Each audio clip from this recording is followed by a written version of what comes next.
Elements said the busy builder is now live. Streaming miniatures.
Hello! Let's get the wash going here.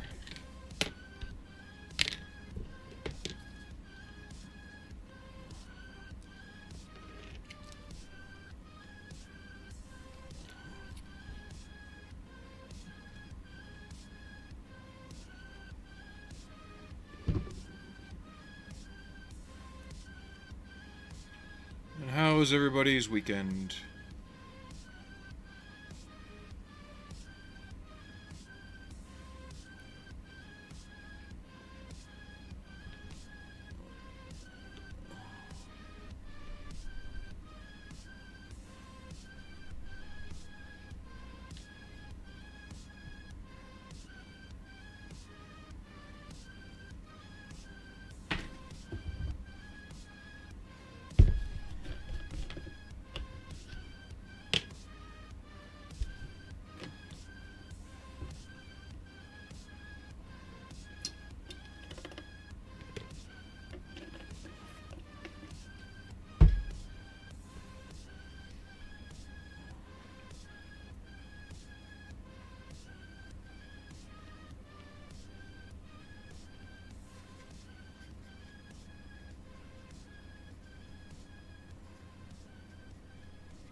I decided to make yesterday just a good down day to zone out.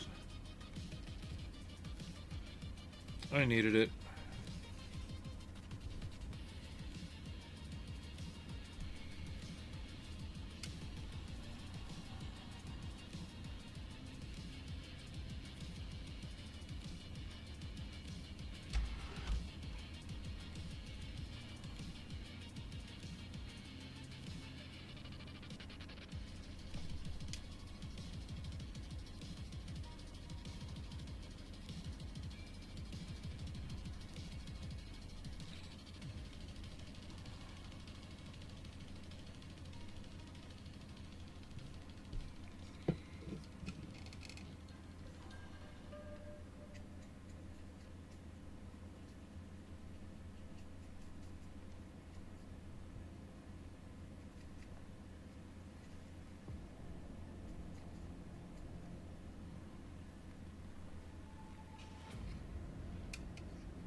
And next stream day after today should be Friday.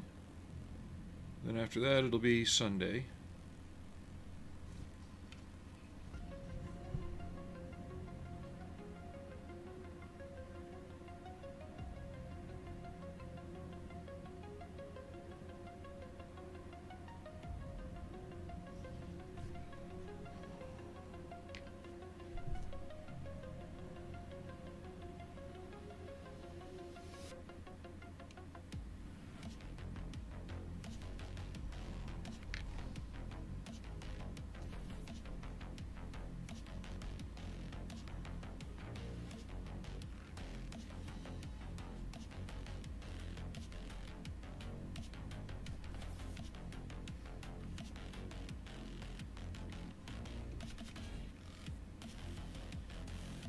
Petterhack7831 said hello.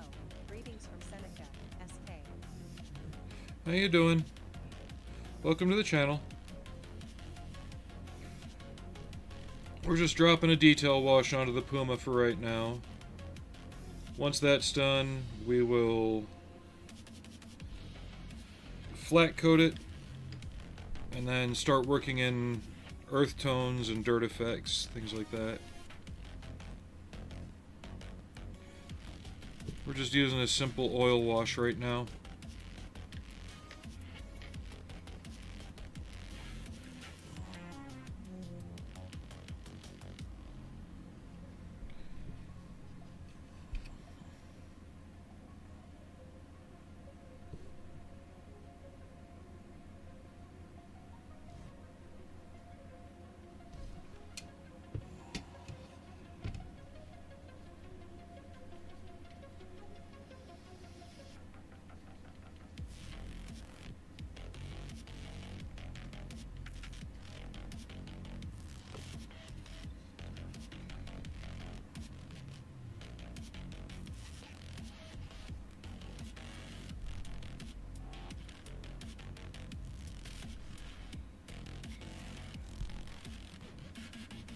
Once we're done applying this, we'll come back and clean it up.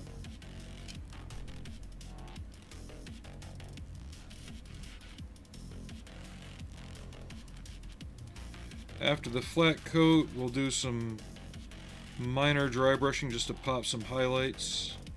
Maybe lay in some moderate chipping around some things. Nothing severely crazy.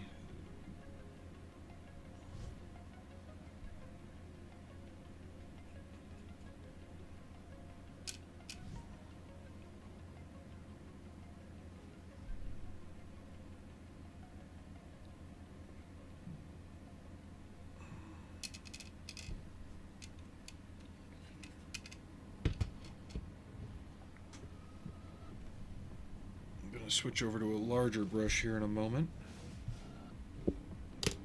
just so I can start lathering the wheels up.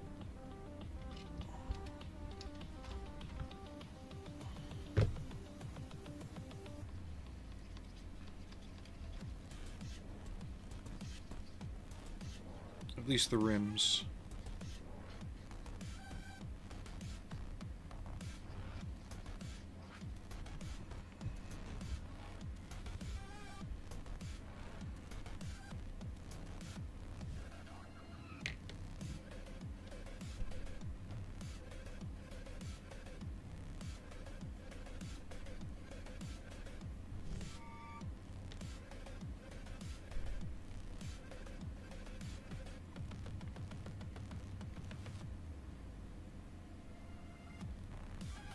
I'll be back in just a moment. I think my laundry load just got imbalanced. One moment.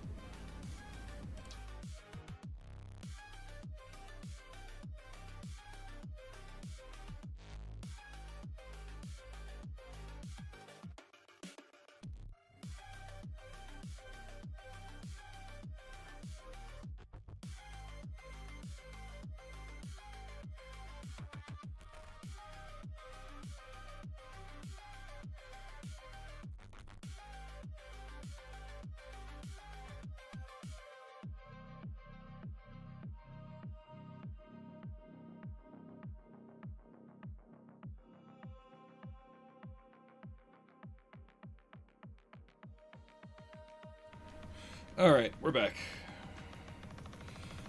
I'll restart it later and balance it out better.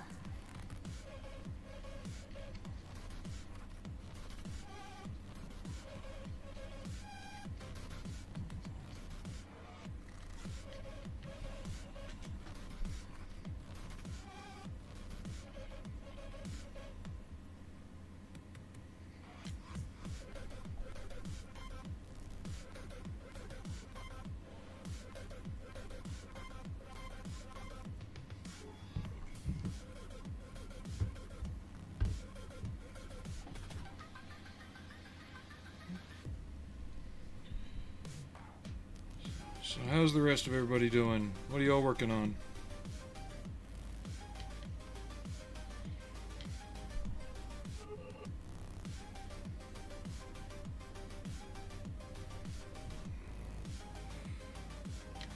For my next project, I need to figure out how to do a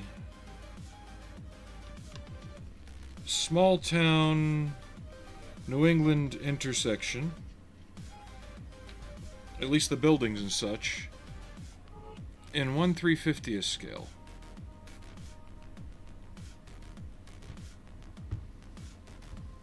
Might be a lot of scratch building. If I could find STL files that looked close enough, I could size them.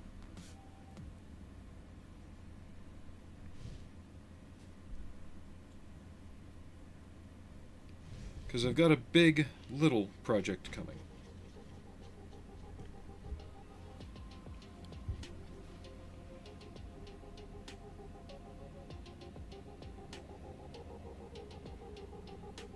Sorry, one moment.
It's a good thing these wheels can really go on in any order.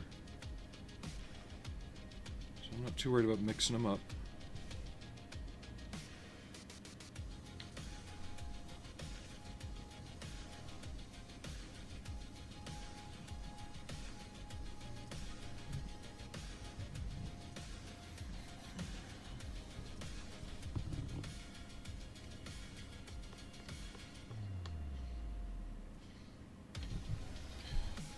And yes, that is a 16th scale M109 self-propelled gun behind me that I am redressing to make it the Israeli variant because I like the look of all the crap on it.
Probably not going to throw much onto the suspension, maybe just a little, because that's going to be more earth tones than it's going to be detail washes.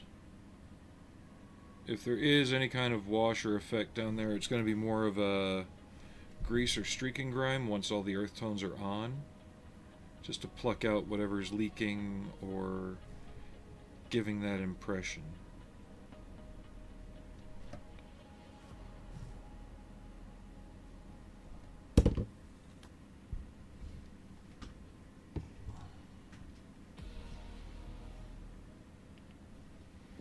This is very yellow looking. Give me a second.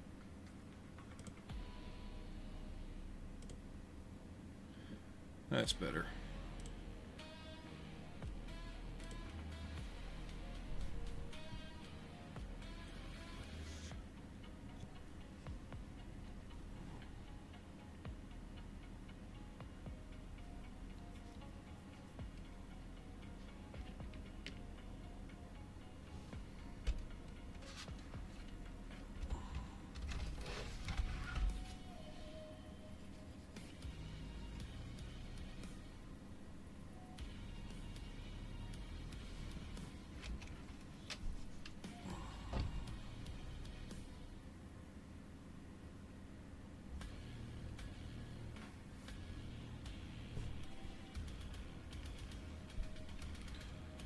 The tools will get painted after I flat coat it because I want the wood and the metal to have a different feel than the basic vehicle paint.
essentially we're just plucking out the details. We'll probably go back with a Q-tip and some brushes and adjust things and clean them up a little bit just to make them look a bit more sharper.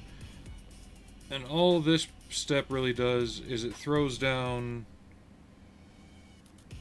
what I call a fake shadow on all the parts. So once you start doing the other steps, they still have some form of definition. It doesn't get totally obscured when you put the other colors on. Because the vehicle that this is based on, by the end of the war, when it was captured at least, was covered in so much dirt, you couldn't see the camouflage scheme on it very easily. It was in relatively good condition. One of the fenders got banged up, but I think that was from them transporting it more than combat.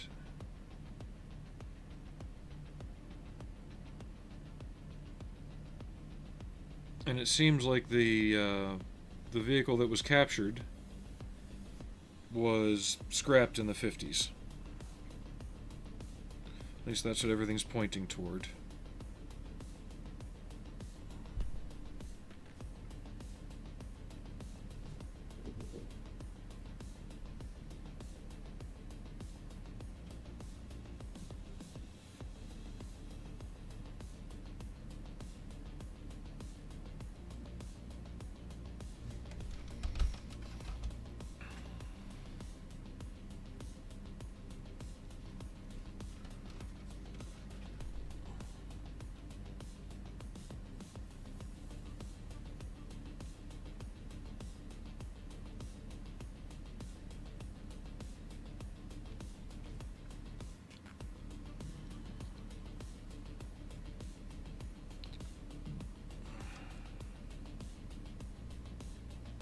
None of these vehicles after the war, no one was thinking, oh, 80 years from now, people are going to give a shit, you know, in terms of their historical significance. They just saw them as, okay, it's a captured weapon of war. We're done with it. We don't need it. Melt it down and make it into soup cans.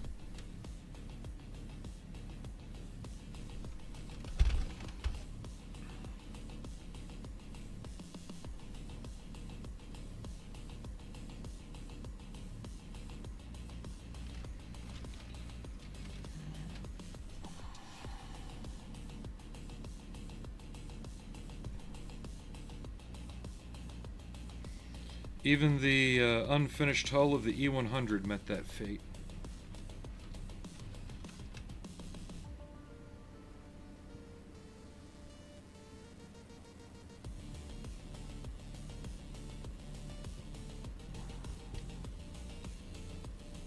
Even though there's an odd urban legend that states the E100's hull may have been buried and not melted down. But with little evidence to support it, I'm going with it got melted down.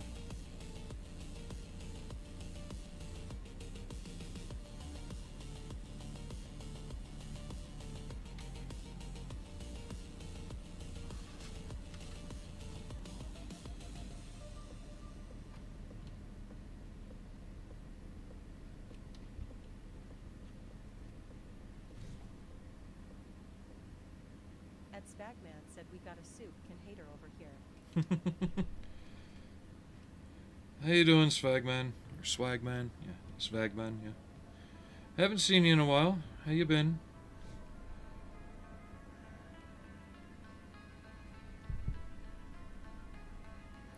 Yes.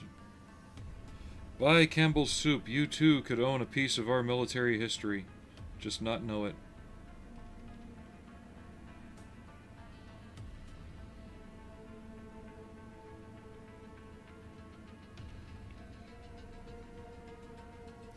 My soup can identifies as an M4 Sherman.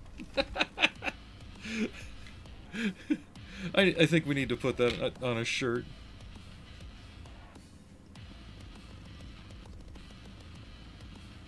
Ed Spagman said night shift is rending my soul. Why is that?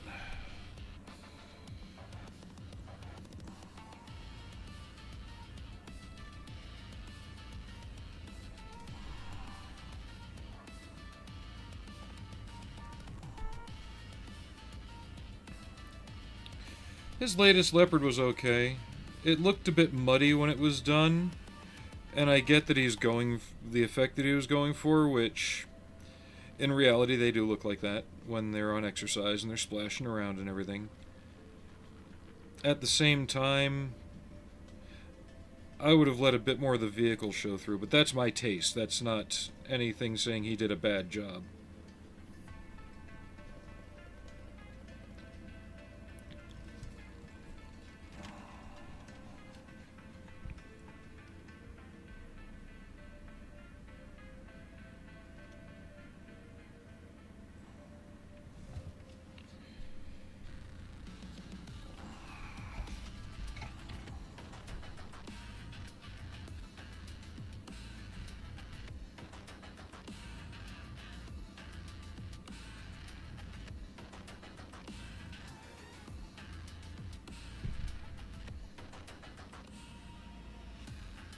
Just wait till Sunday's stream.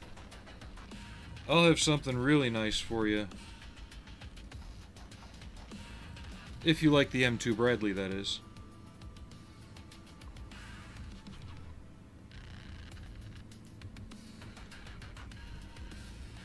I was trying to get something for the Camaro, and turns out that the person wants an exorbitant amount of shipping for it, which I know they're trying to fund more by taking part of that shipping. So I wasn't about to pay it. So using some of the money I set aside, I said, you know what, screw it. I bought myself a 16th scale RC Bradley.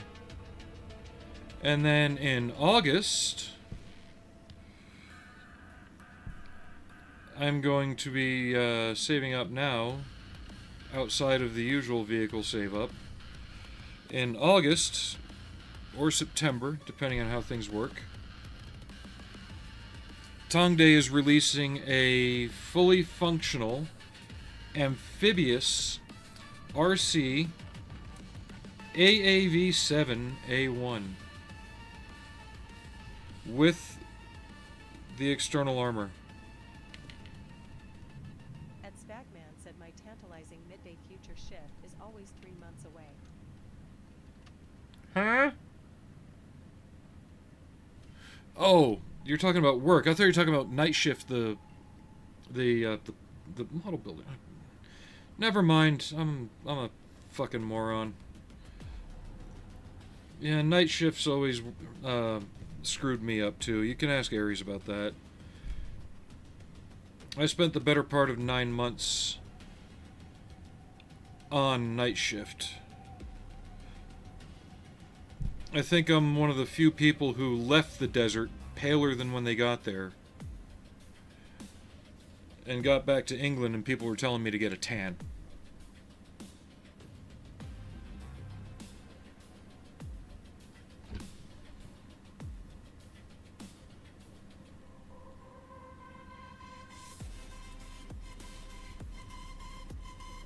Yeah, we're gonna have fun when it gets to the weathering steps on this. Do they at least pay you more for being on the night shift?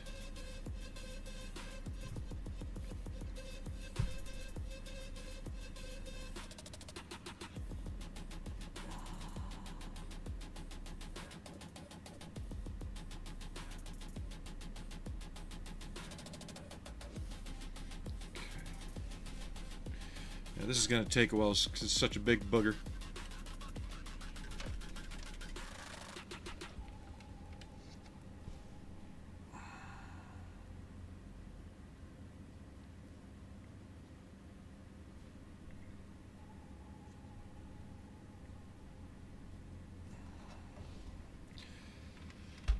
But I'm glad somebody's making a commercially available RC amphibious assault vehicle.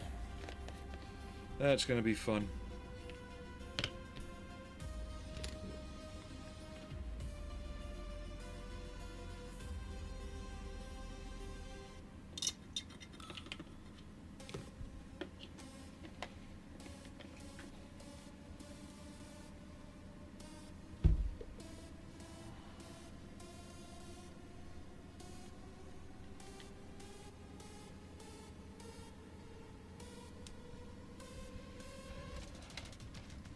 If I was feeling really generous, I'd get one for my brother and just have it sent to him without him knowing it.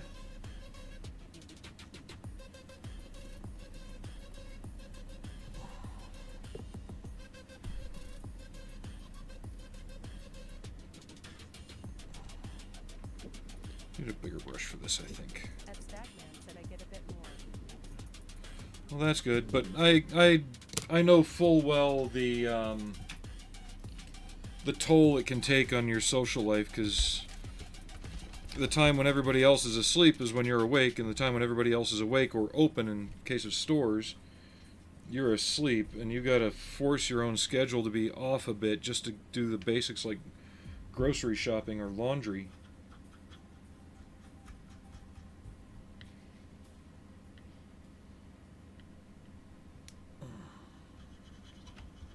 So no, I completely get it.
Hold on.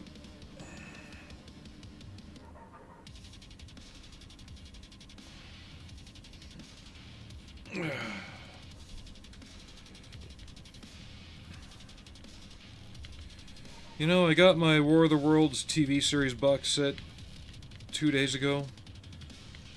Still haven't gotten around to opening it and watching it. I opened it, I just haven't watched it yet. I really need to do something about that today.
I hope you're at least sleeping okay, because I know that's one of the things that went out the window with me, is when I'd get home,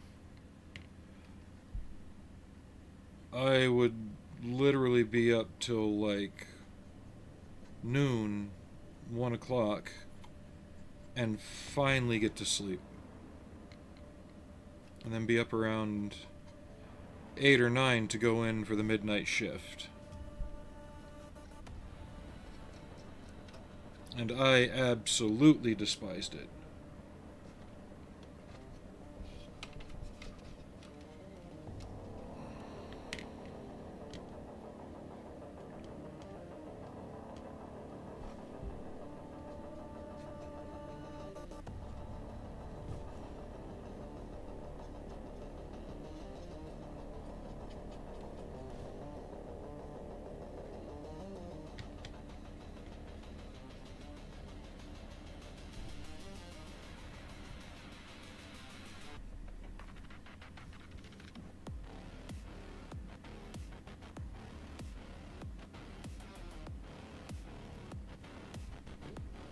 Is YouTube streaming okay? Okay, it just disconnected and reconnected. YouTube's being weird.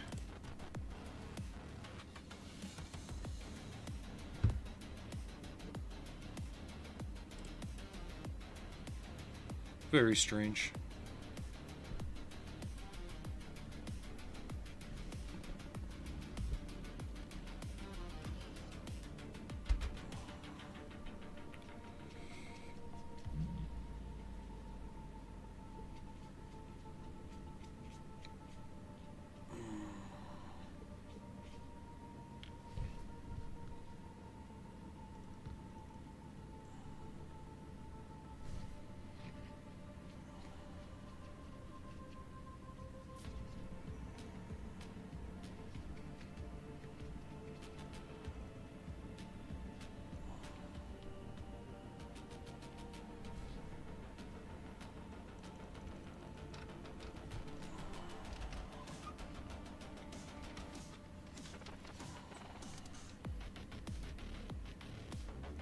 Now the instructions show you to paint the jack steel. You'll just a quick Google and you'll see plenty of unrestored, unrepainted wartime ones that are all vehicle color or some variation of that. So don't get too hung up on the 100% of everything.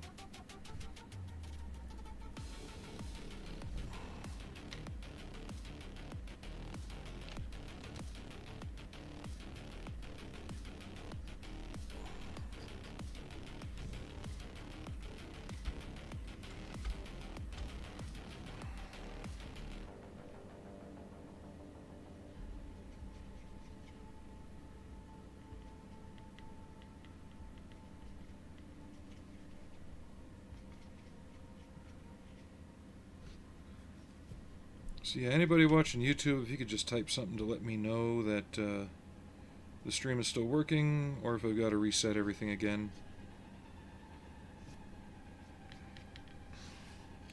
Because it seemed like YouTube went a bit weird.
Oofta.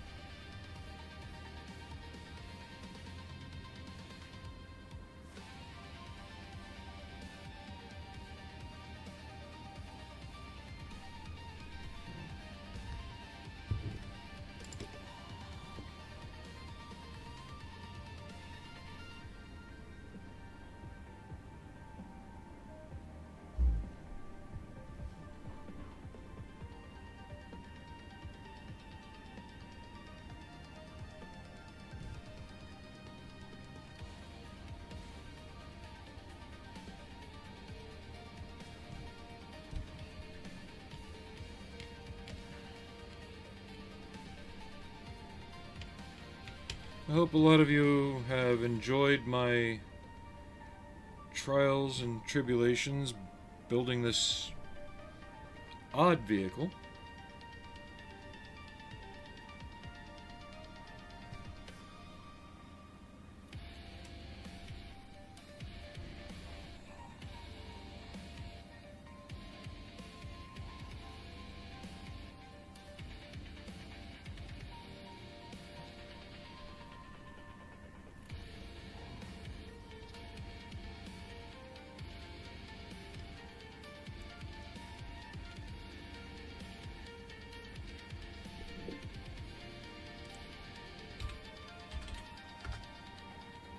The busy builder said boom. At the busy builder 4071 said boom. Hey Davos, how you doing? 09 Davos said hey builder. Yeah, we're laying in the initial washes on this big sucker. Starting with the oil wash on top, the suspension's gonna have to be handled a bit more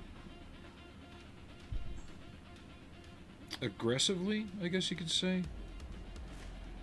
I don't want to just go flooding it with wash. I kind of want to layer it up. I want to start with the dirt, kind of up in the wheel arches and then wherever it would accumulate a lot, and then start working in all the rundown from that. This is big enough to be a canvas like that. Hi! Hi, little princess. Yeah. There you go.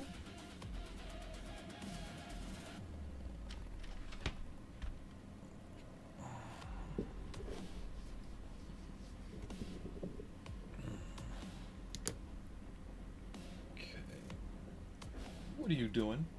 Huh? You being a meanie?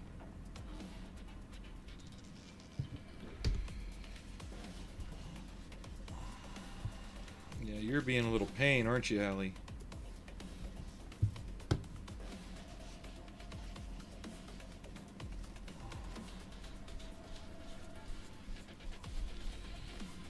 We were discussing other RC models earlier. I was trying to pull the trigger on a new front end body kit part for my Camaro, but the seller wanted too much to ship it, given what it is, and you know, I put it past other people that I know who actually do freight handling for a living, and they're like, yeah, what they're quoting for shipping is way too much. They're trying to double dip you. So I wound up not buying it. But I did take part of that money I was ready to spend on that, and I said, fuck it, I'm going to splurge and get the Bradley that I've been waiting to get. So we got a 16th scale RC Bradley on the way. And then after I ordered that, lo and behold, comes up on my feed in August or September time frame, Tongde will be releasing a fully functional amphibious AAV7 in 1/16 scale.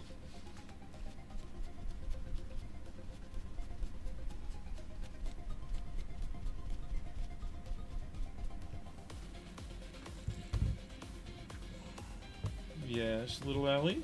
Okay, I'll pet you. I'm trying to grab a tire, but I'll pet you. Pretty girl. Don't knock anything over, okay?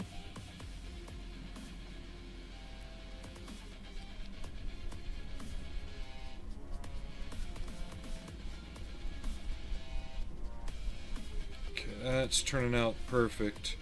Just enough to give an idea of shadow, maybe a little grime that will enhance.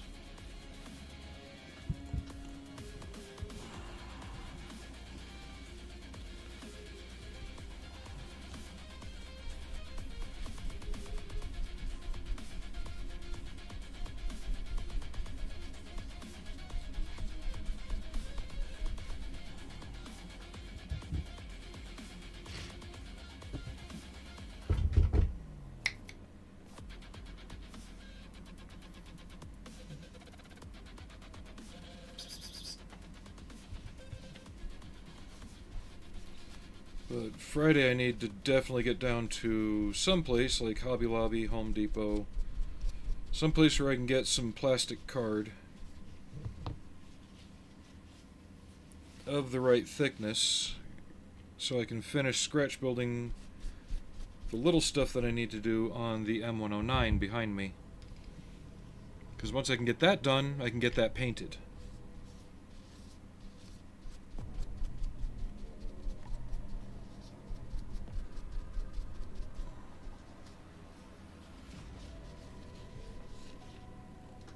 Alright, there you go.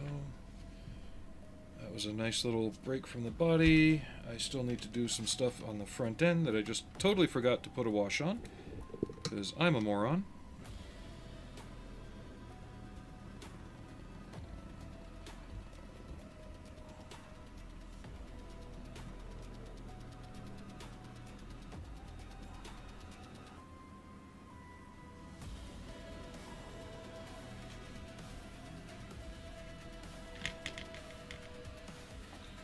Like I said, I'm not going to go into here with it, because I'm going to be putting the mud texture on first, dusting it with some dark earth, try and carry that up, and then work that into some streaks. I think the shading helps in there anyway, as it is.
And being that this vehicle was actually a diesel, that gives me a little bit of wiggle room to play with some stuff on the exhaust too.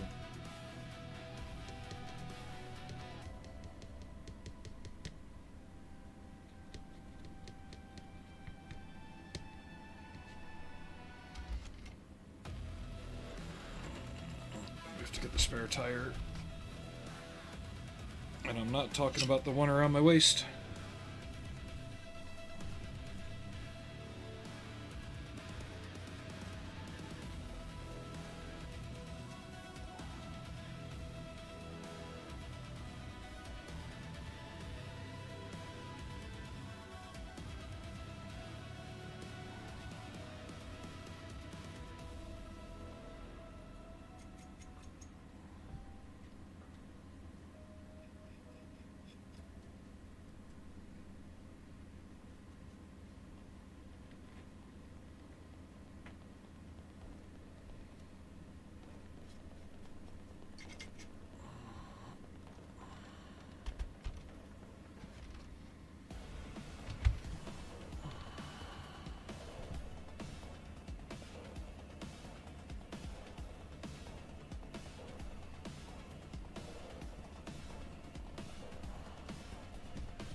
Did y'all have a good weekend, though?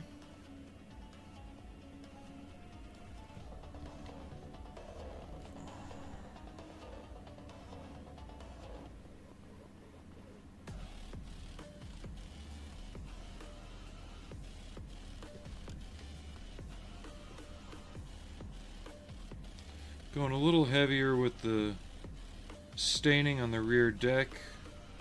Kind of want to work in some oil spatters onto that once I clean it up.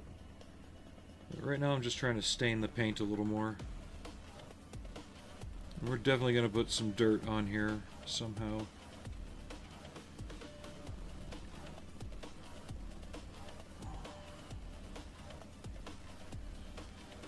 But we're going to be doing some flinging and slinging on that.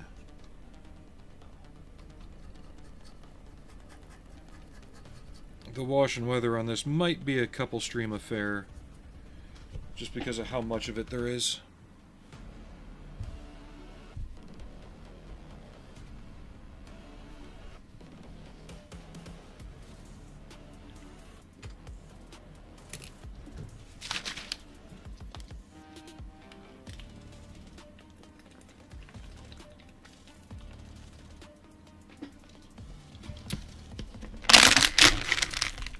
Tangy.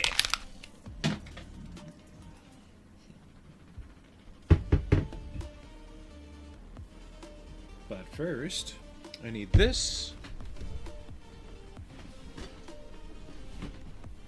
I had to hide the Q-tips away, because Frankie's new favorite hobby is to find the Q-tips and run off with them.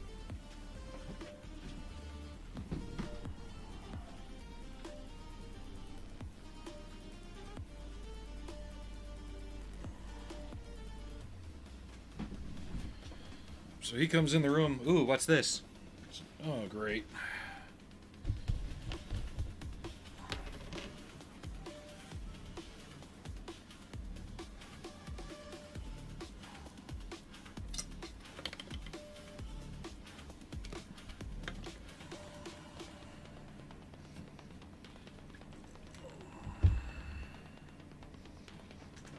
Alright, so now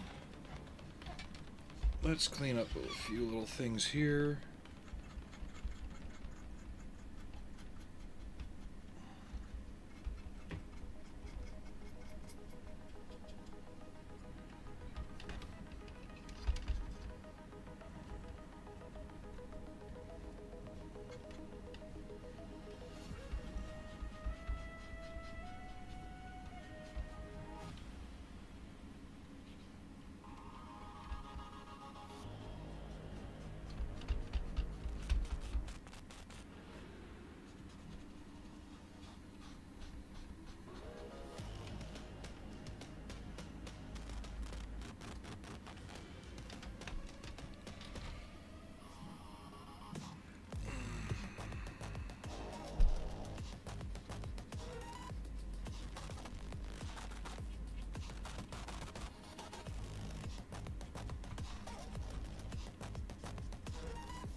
And I love that we finally got decals for the Tetra fire extinguishers.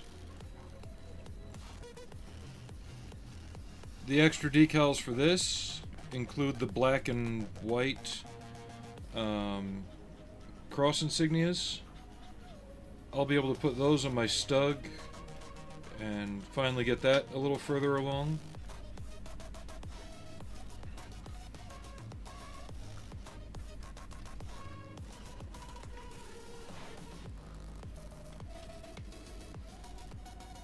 I've been kind of sitting on the Stug 4 for a little bit.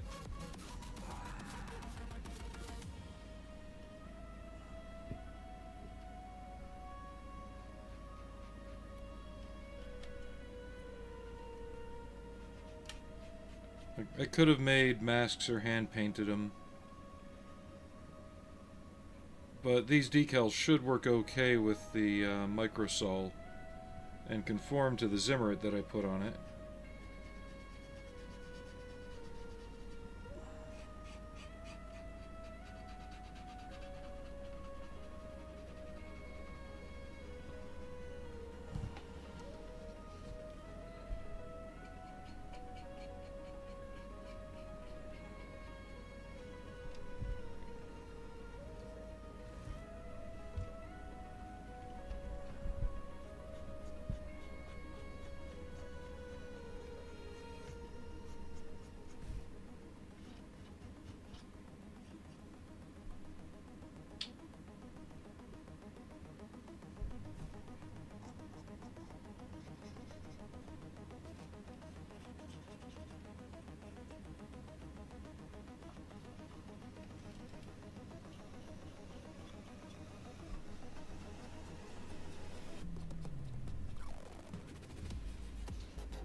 Yesterday was a good day of... a much needed day of absolutely nothing for me, though.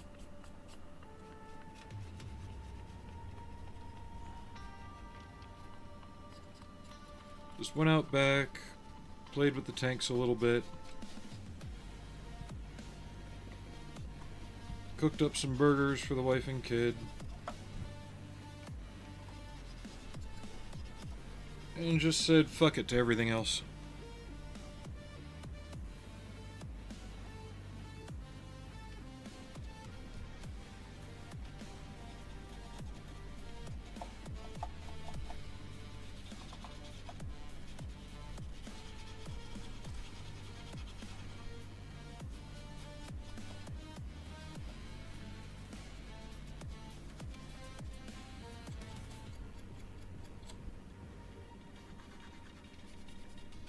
And we might go a little Tony Greenland with the dry brushing on this. Sad news is he passed away recently.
Because one of the more attractive features of this vehicle is all the lines and angles, and if I can get those just to pop just a hair bit more, I'd like to.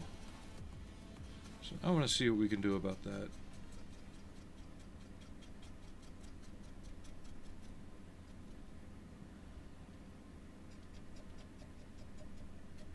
Is it the end of the first hour already?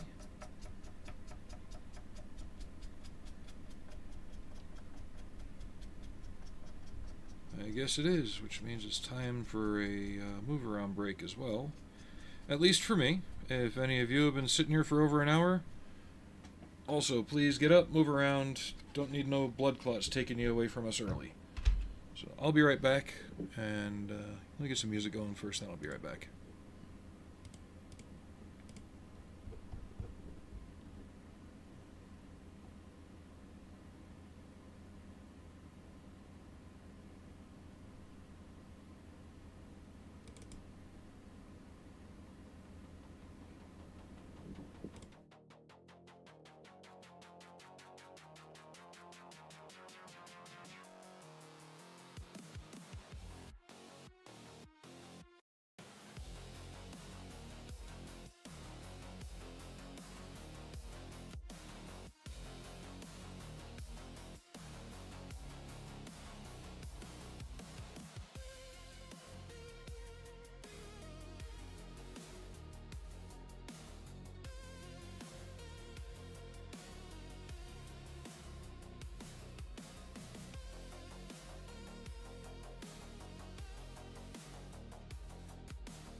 Alright, we're back. More Q-tips. You can never have enough Q-tip.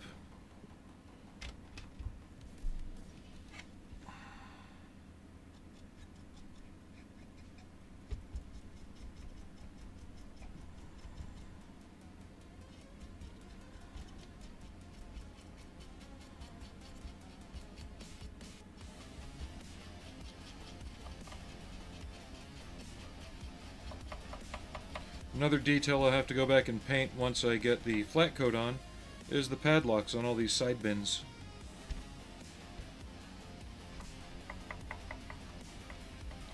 Before everything gets really dirtied up.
But I want to do the dry brushing first.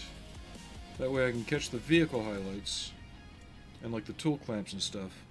Then come back and paint the tools so that way they don't get dry brushed as well.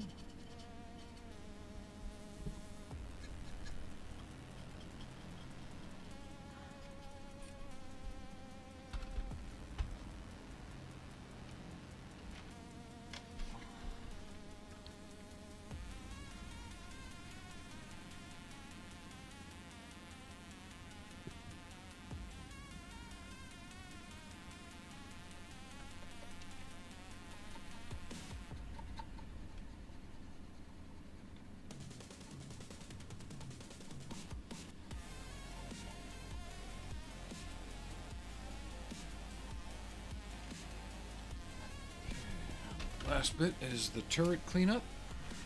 Not much to do on here.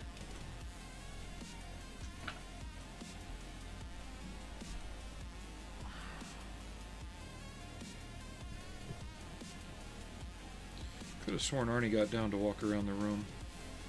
But he's already back on the couch.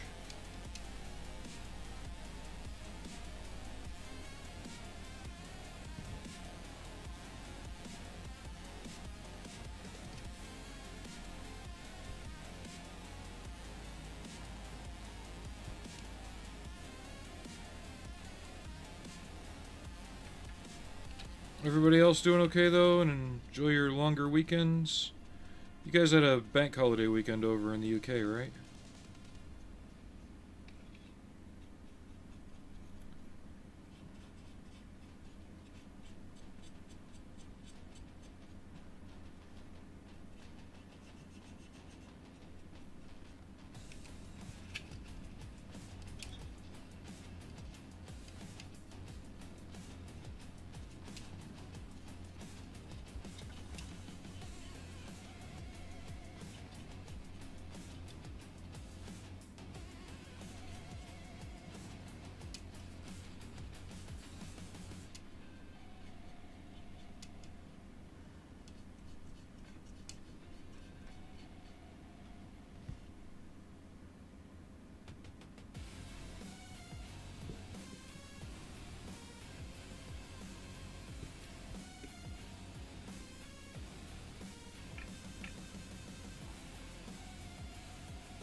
done with these. Let's throw the flat coat on it. I'm gonna have to go buy more Friday.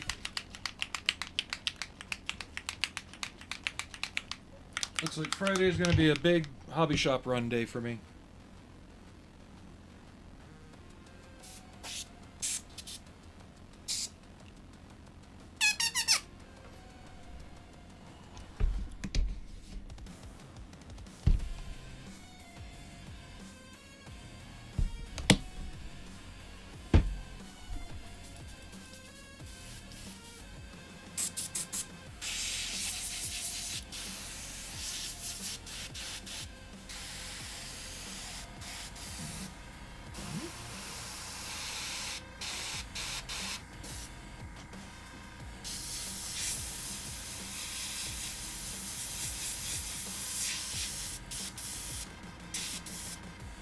Interesting.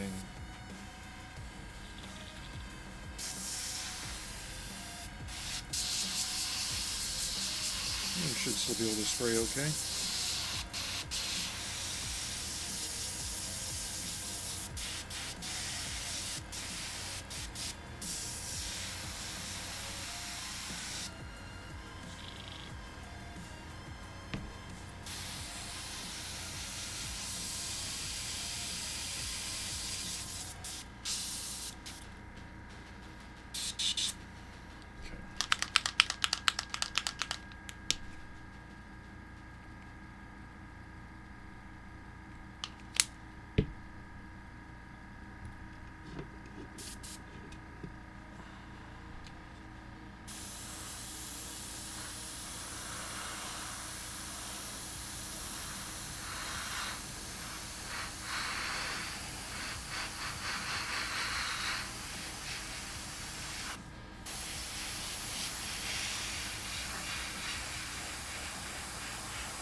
There's something not right going on here.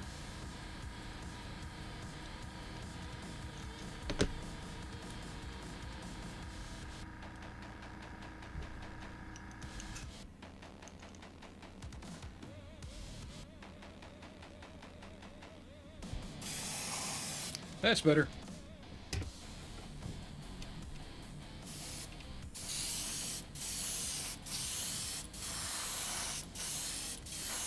Yeah, I thought it felt like the needle wasn't retracting far enough. It was still spraying, just not at the volume I was expecting.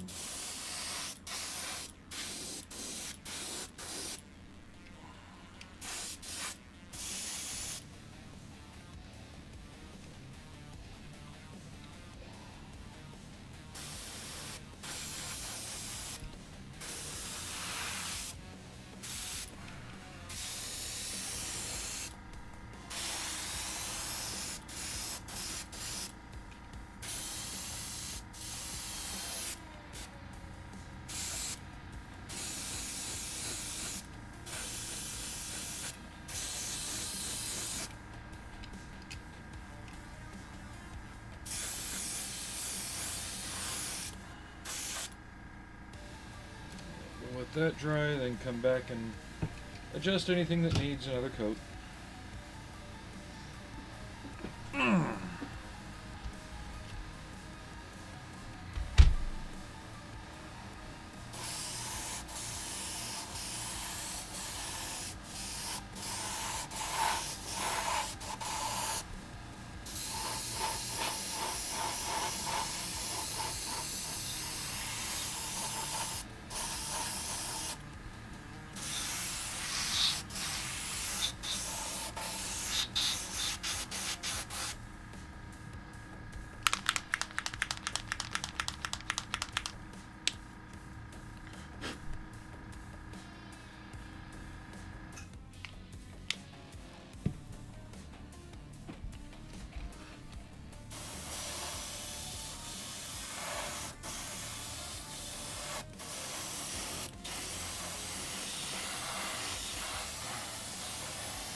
It's been going alright.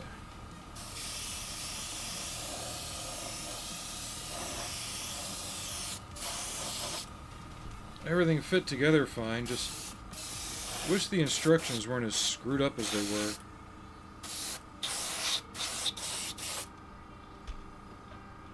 I thought dragon instructions could be vague.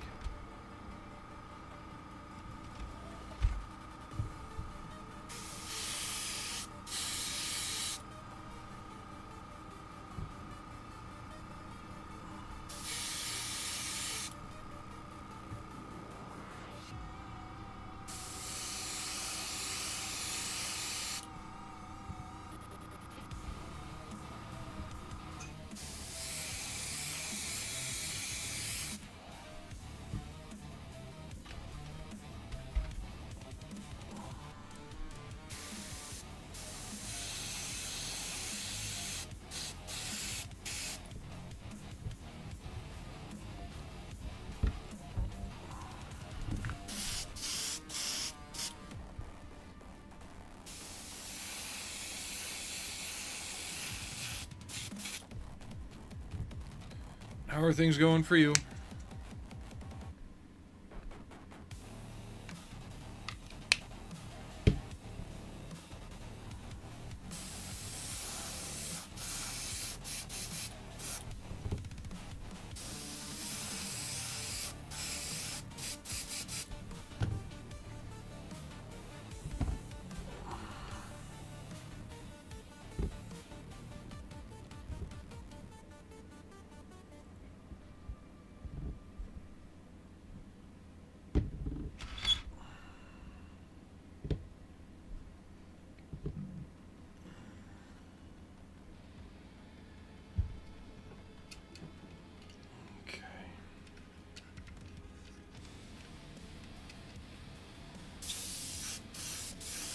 One more coat on this. I feel like there's some areas that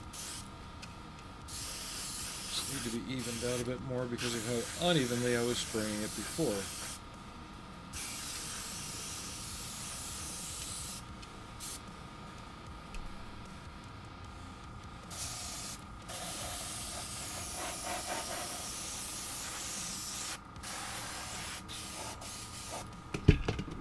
Geek.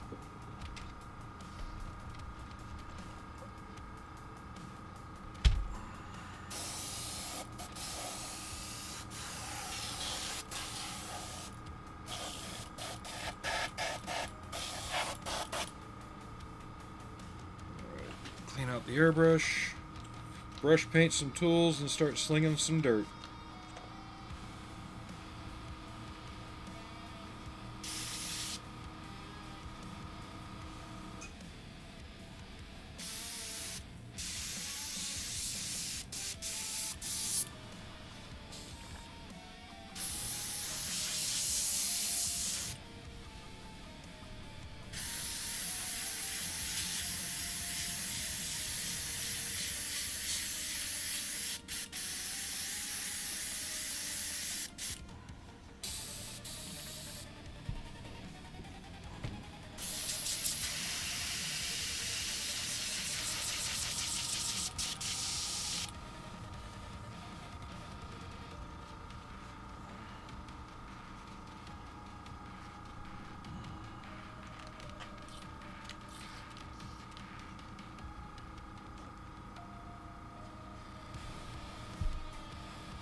Oh wait, gotta dry brush first, then we can brush paint tools.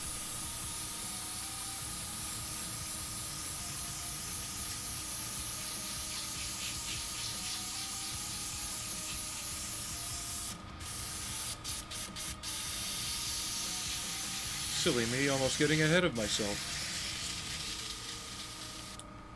Who'd have thought that would happen, right?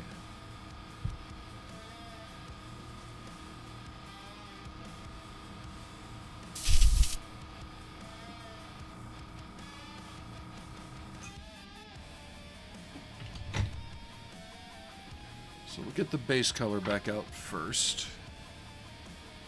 And then, should I try using one of those brands that I don't like, just to see how well their shit works? It probably won't. Not for how I want it. It doesn't even seem light enough.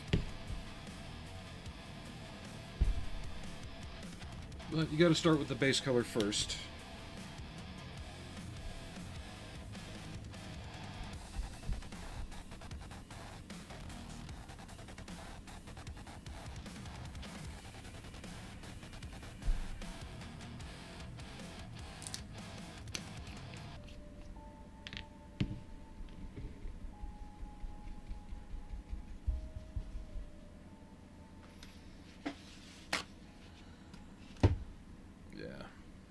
Given that, I'm probably not going to touch it.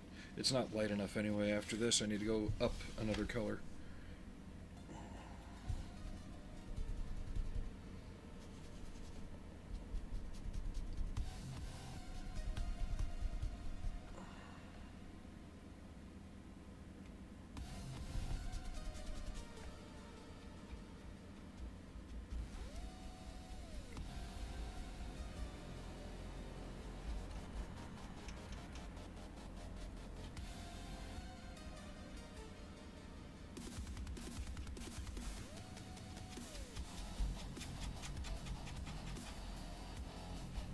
And this is mainly just to catch the highlights in the areas that have been painted with the camouflage colors.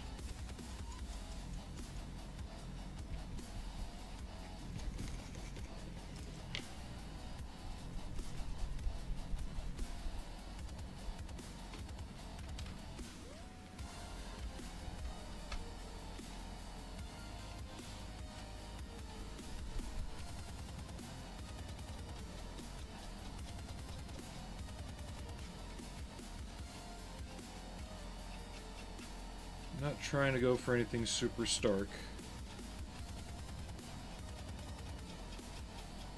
Just a little bit of pop.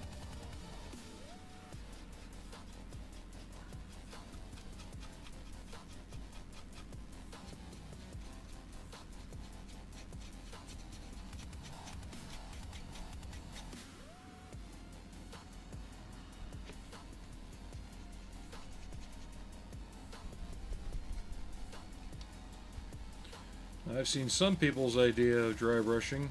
We are repainting the whole model! No. You're just wanting dry paint on your bristles, just tacky enough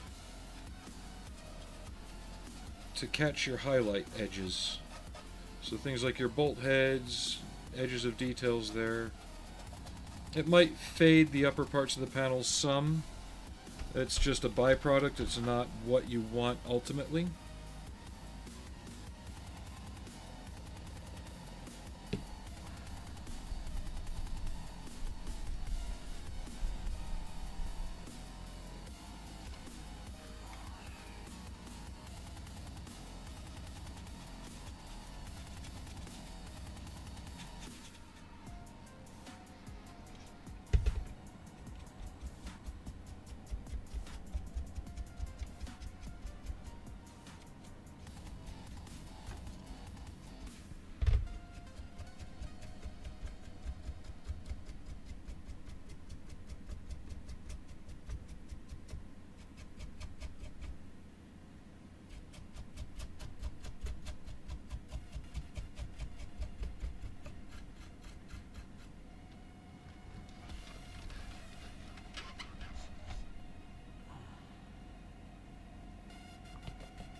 I think this is the lighter color I want for the next step.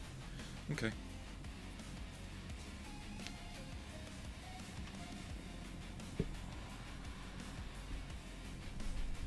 I mean, if you want to at this point, you can use a scrubbing motion to kind of wear through some of the camo paint again, to give the effect that it has been worn off from, like, people riding on the vehicle or getting into the engine bay. Which that in itself can be enhanced further by chipping down the road. So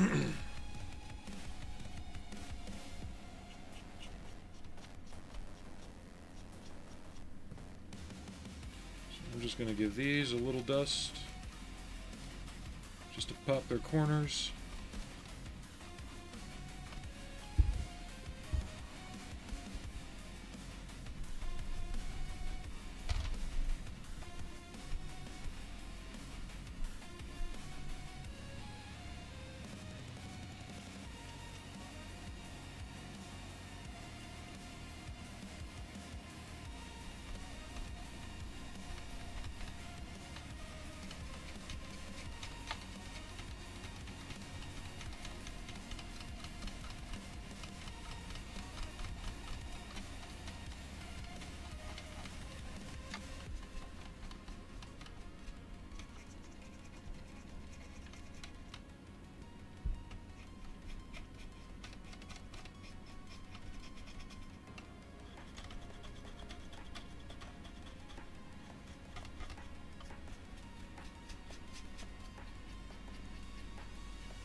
It's starting to get where I want it.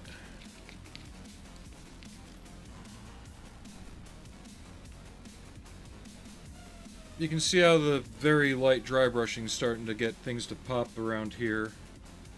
The edges of these, some of the details climbing out a bit more. We'll go one step higher on the next pass once we do this initial pass. And try and keep it just as subtle. Like the brush is almost devoid of paint. That's how dry you want it.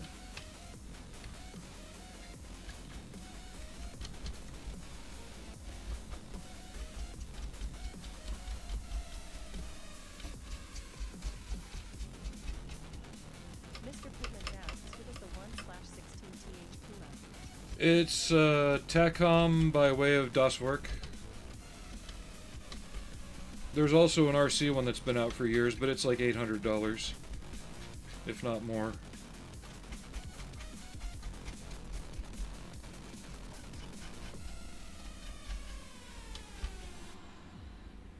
Mr. Pigment said, thanks, didn't know this one existed until now. Well, yeah, it's been out for a little bit. Some of the extra parts on the sprues tell me they might be doing other variants, but nothing's come out yet.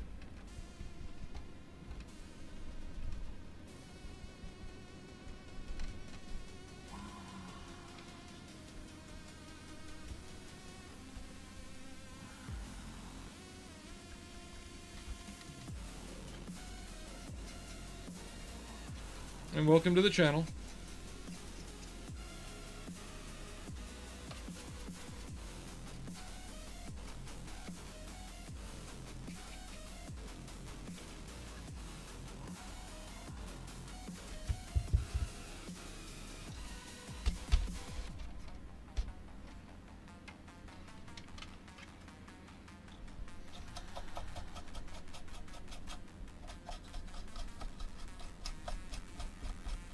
Let's get some of these to pop out a bit more. Get that panel edge highlighted a bit. There we go. Now we're starting to get something. Nothing too strong, just enough to really let you see that it is separate.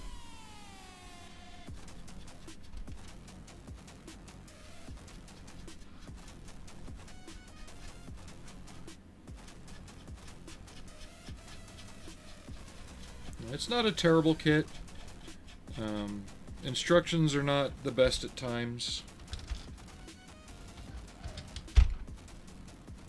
But with a little double checking of references, you can throw it together pretty quick. I took my time on it. There's a couple times I wanted to put it into a wall, to be honest.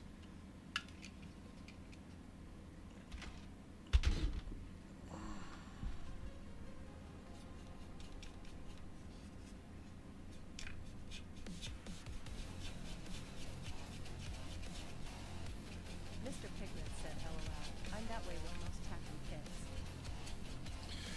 Honestly, I started with their M60, the A3 with the plow, and that thing was a dream. It fell together, the instructions were clear, and I had a blast building it. Same with their 432. Overall, that was pretty trouble-free. This thing, on the other hand, had me going, who wrote this crap, and are they still employed there?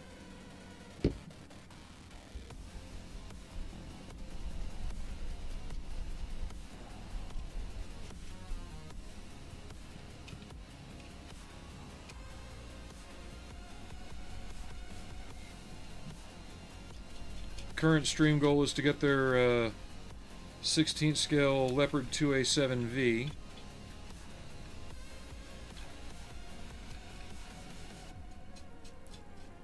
For those who would like to see me build that on here next.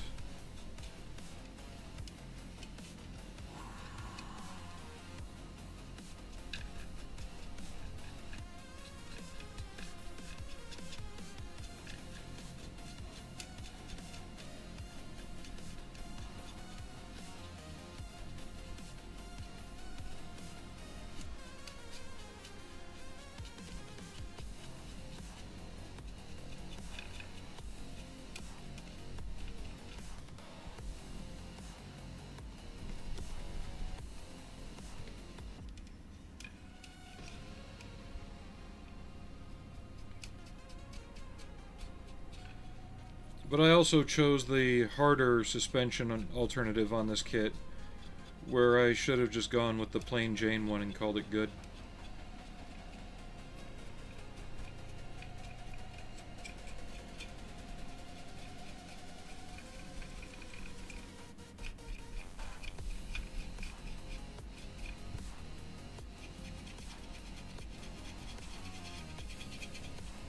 Give the roof a little scrubbing to fade that camo pattern out a hair bit. Mr. Pigments asks, is it metal or plastic suspension? All plastic, but it's got two options. One is fixed, so it's just straight line, no posability to the wheels, no left or right turn. And the other one is movable, and hindsight being what it is, I would have either A, tried to mix movable parts with the other ones to make the assembly simpler, because it looks like it might be possible, or B, stuck with the movable one that I did, but replaced the brake line with wire, so that way it could flex more, because the brake lines wind up fixing everything in place anyway. There's a little bit of flex, but not much. And the rigidity of the brake lines wind up popping everything back into place anyway.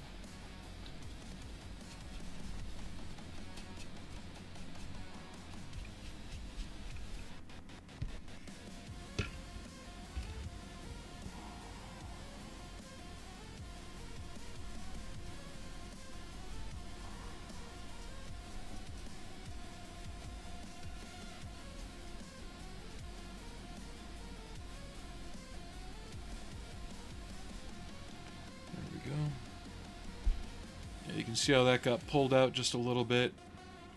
My brush is almost empty of paint, so that's how light you want to keep it.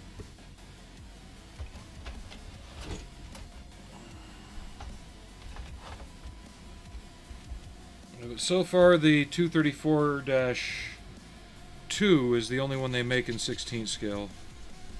There's companies out there that do conversion kits to do the dash or /1 or /4. They cost twice as much of the kit.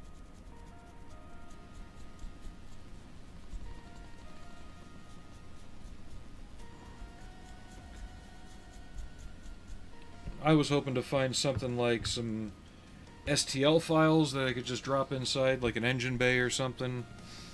Nothing exists.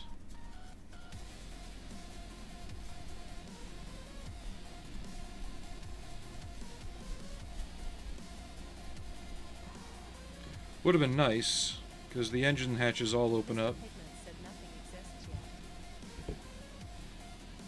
Oh, there's kits out there for the 234-4 and the 234-1.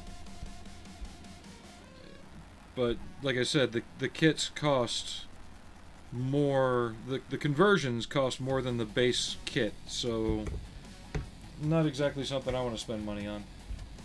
Just to throw away half the kit. And I'm not buying it again, even if something printable does come out.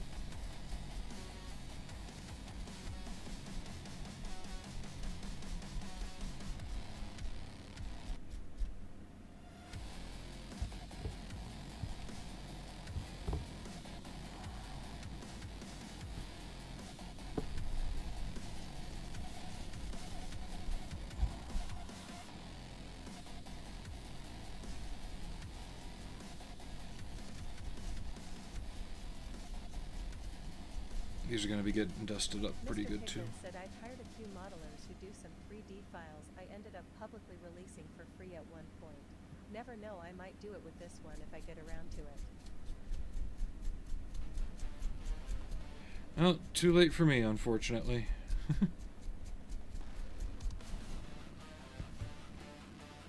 The next thing I'm going to be working on, depending on how soon we get to the goal on the 2A7V, got a 16 scale Bradley coming in this weekend, and then August, September, going to be picking up a RC AAV7. the Marine Corps amphibious vehicle.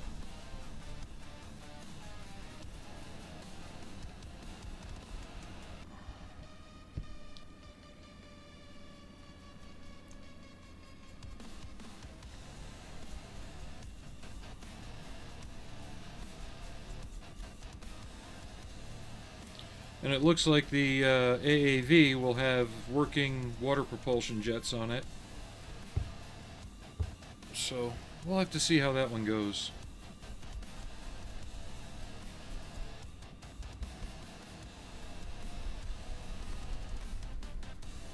Mr. Pigman said that sounds pretty legit. We'll see, though.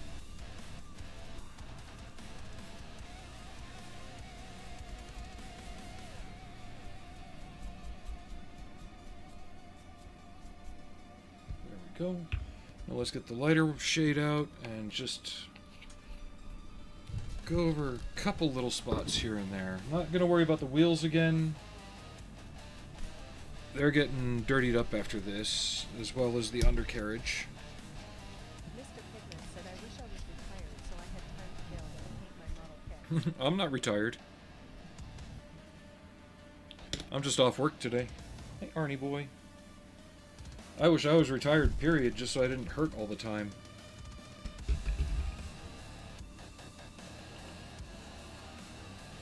Yeah, I'm thinking I'm going to pop the corners a little brighter than usual because I'm going to be getting some things a little dirtier than normal on this.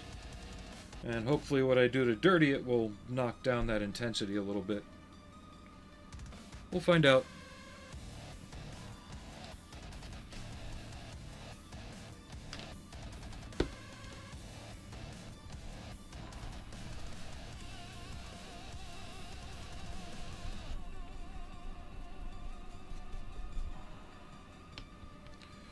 And this is that lighter mix that I clouded on it before I did the camo.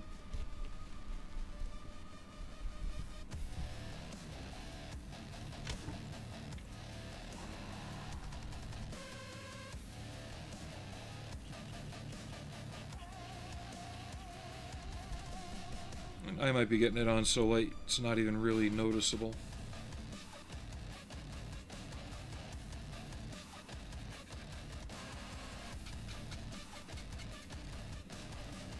But subtle is kind of what I want a little more of. Yeah, it's noticeable. Okay.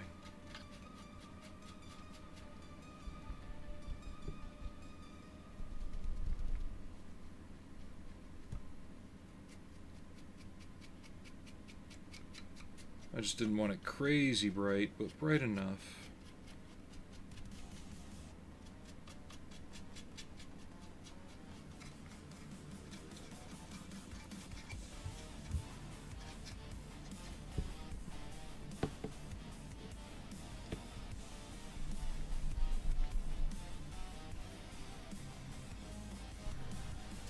Tool clamps a little bit. We'll come back and paint the tools here in a moment.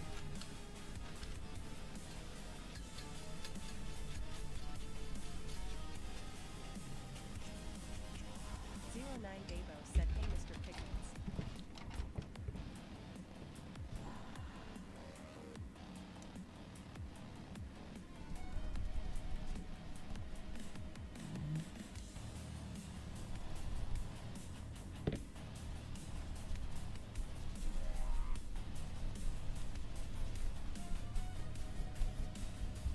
Mr. Pigman said howdy at 09 Davos. 09 Davos said saw some of your stuff. Thought you just did Warhammer.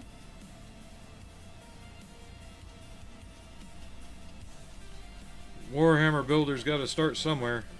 Competitive scale.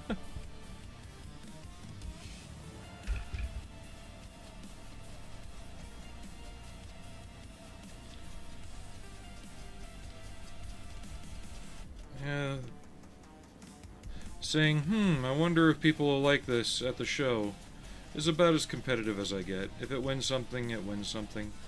If not, it doesn't. And I don't care. 09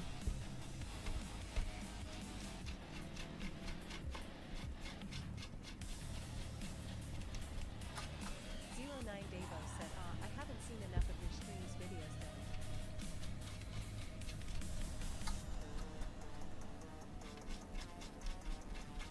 Just without being able to drive this around like I do my other 16th scale vehicles, weathering's going to be a bit different. Because I usually rely on actual dust and dirt and wear and things like that to give me what I'm looking for on the RC stuff. I might accentuate it with some washes here and there, but usually I just let nature take its course on that.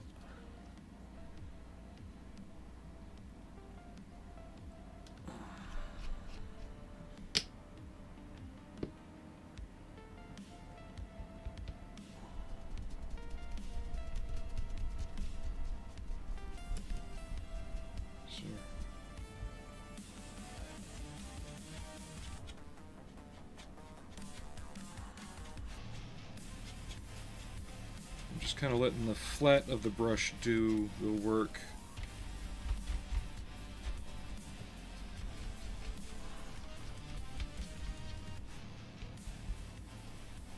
I don't know how people can use those rounded, stiff brushes for dry brushing. They don't make sense to me. I always liked a softer brush that can drag across the details. Stream Elements said check out my previous work on my Instagram at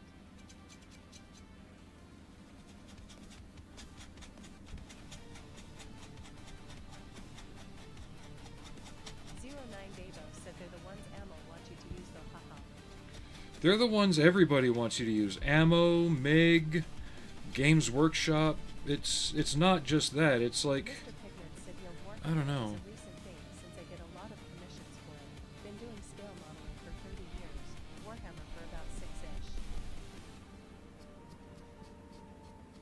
I think you get a much softer and subtler result this way.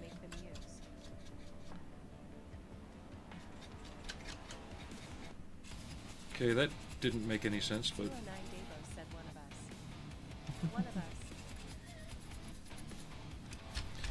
I dabble in Warhammer.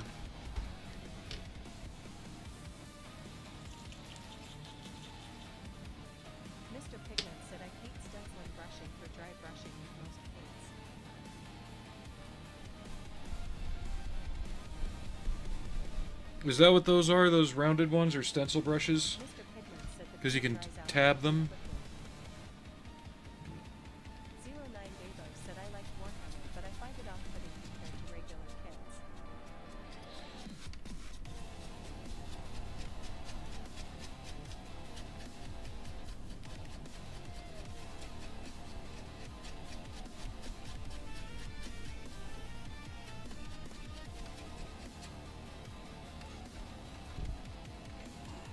Now the angles are starting to pop out just a little bit more like I like them. Kind of like that highlight along that edge there. Yeah, so you just doop, doop, doop, doop, doop, doop. Stippling brushes.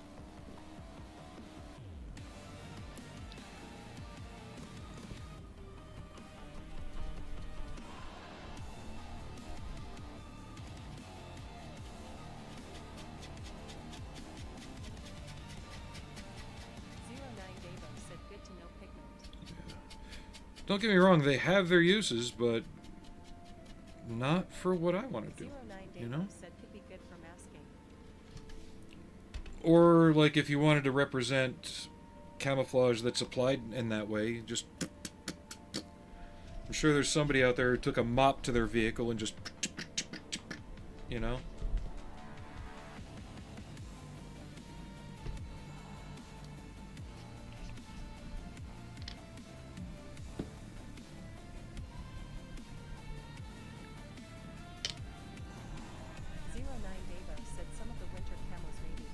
Something like that.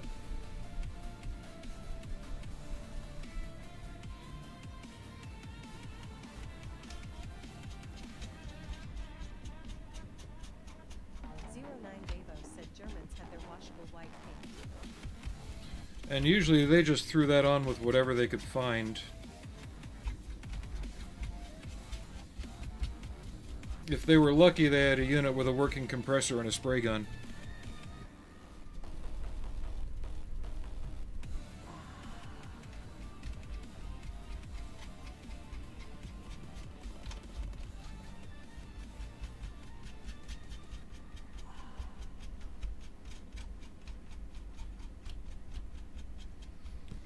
And once we get the tools painted, we're going to come back with a sponge, hit up around the hatches, upper edges of these.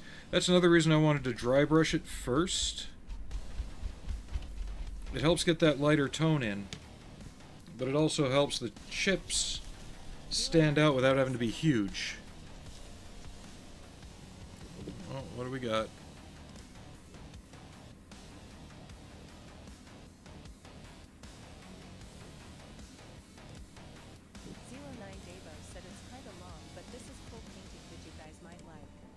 Oh, is this about the invasion stripes?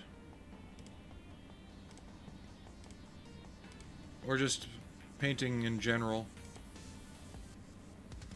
Just paint. Oh yeah. I think I've actually seen that video.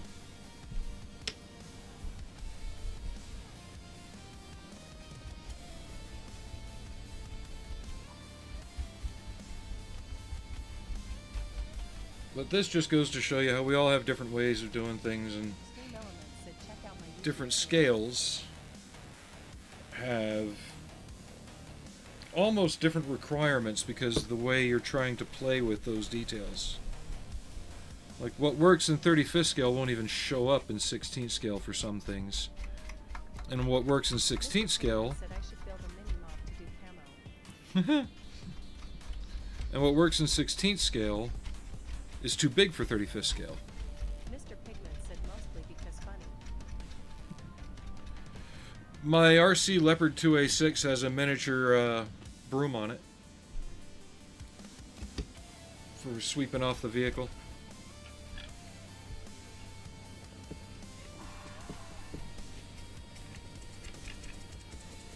Mr. Pigment said nice. Only because I noticed it was a common feature on a lot of the vehicles.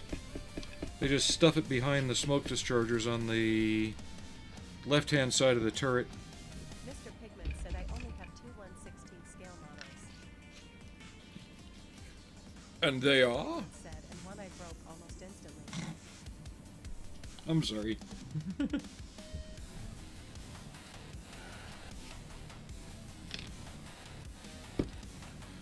But I'm also trying to fade the camo on this a lot. Mr. Pigment said a Sherman Easy 8 and a Tiger one. Ah, the Tamiya ones. I have both those too.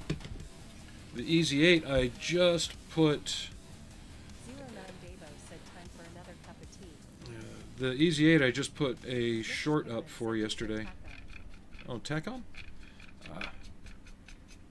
I didn't know Tacom made an Easy 8. Or is it the Andes one via Tacom?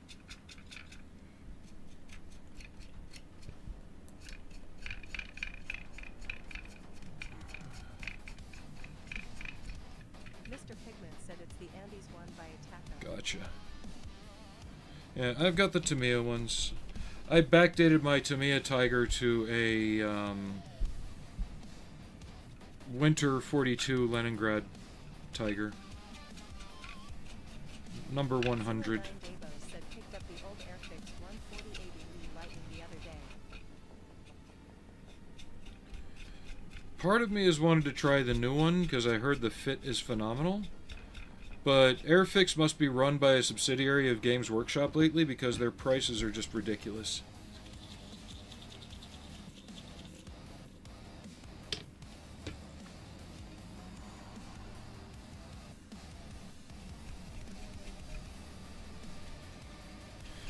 But I was saying I'm trying to fade the camo on this, especially on top, because the vehicle in reference also looks similarly faded and dirty 09 in the Davo pictures. said they are both meant to be fantastic picks.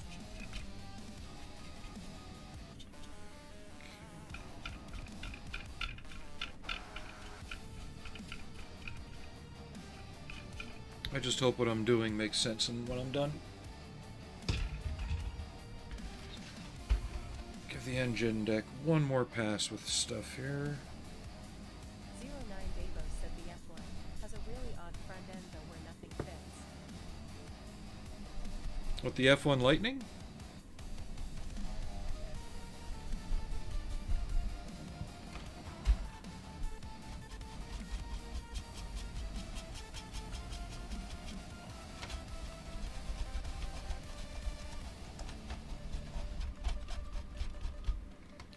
I've only seen a couple of lightnings in my time. The first one was on display at Duxford. If I remember right, at the time I saw it, it was outside next to the Ferry Gannet. 09 Davos said, yeah, the F1 is a separate tooling to the F2A and F6 kit. Get that one, haha.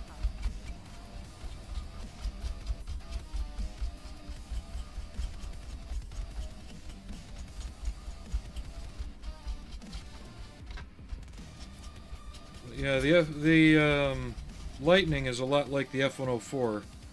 Very few still left flying, and very few willing to fly them. I know there's a privately owned F-104 doing the airshow circuit around here. It was just down in Phoenix recently.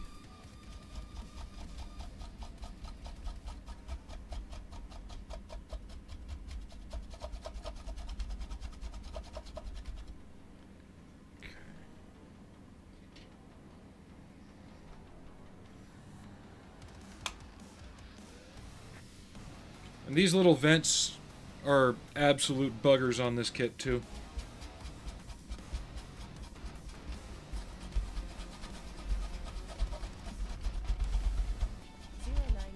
Said not allowed to fly the Lightning anymore.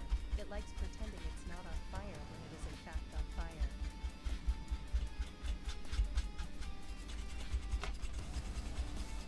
fire. Oh, we could fly it. You just have to find somebody ballsy enough to, but the weight of their balls might keep it from leaving the ground.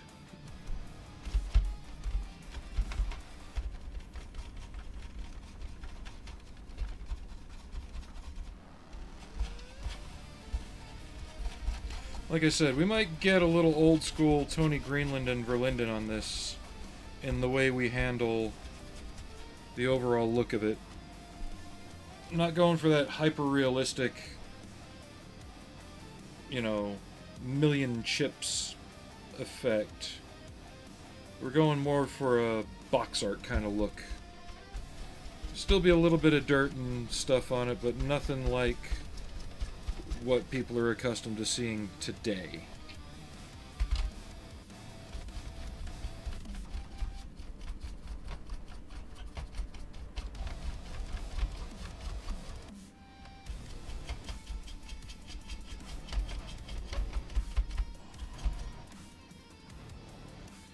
Okay, let's paint some tools, and then we'll get the dirt stuff out.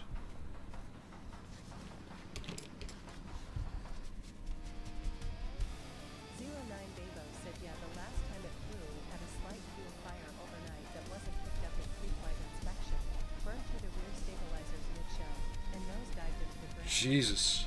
So it tried to be an F-104 as well. Gotcha. I think it was said at one point, if you wanted to own an F-104, just buy farmland in Germany and wait.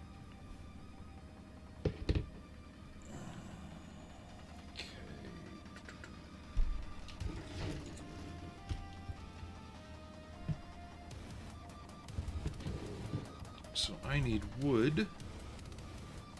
Got wood. 09 Davos said they're that famous photo of the lightning nose diving into the ground. And I want my dark gunmetal first. There it is.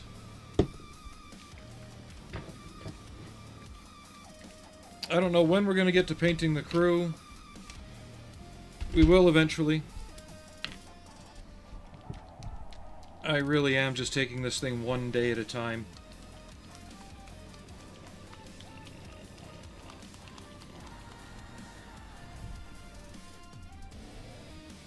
I will do a painting stream of the Bradley once I get it ready, though. And I know the handles on the wire cutters are compressed paper, but from the ones I've seen in person, they also bear a resemblance to a wood color.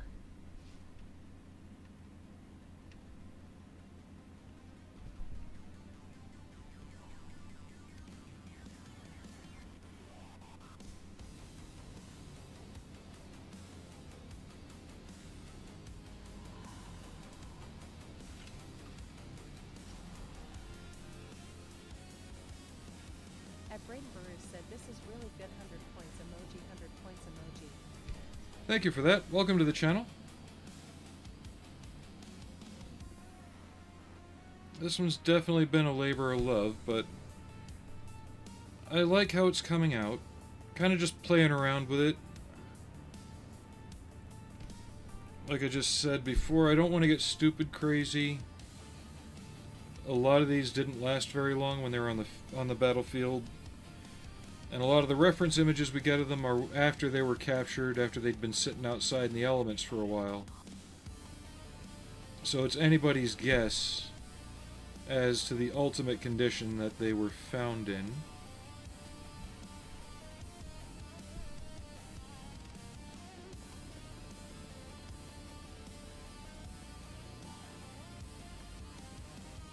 Kind of like the, what is it? Kampfgruppe Fairman. Most of the pictures, I think, were taken 2 years after those tanks were knocked out. So it's hard to say how much of the look of them is from actual battle, and how much is from them just sitting out for 2 years unprotected after being caught fire.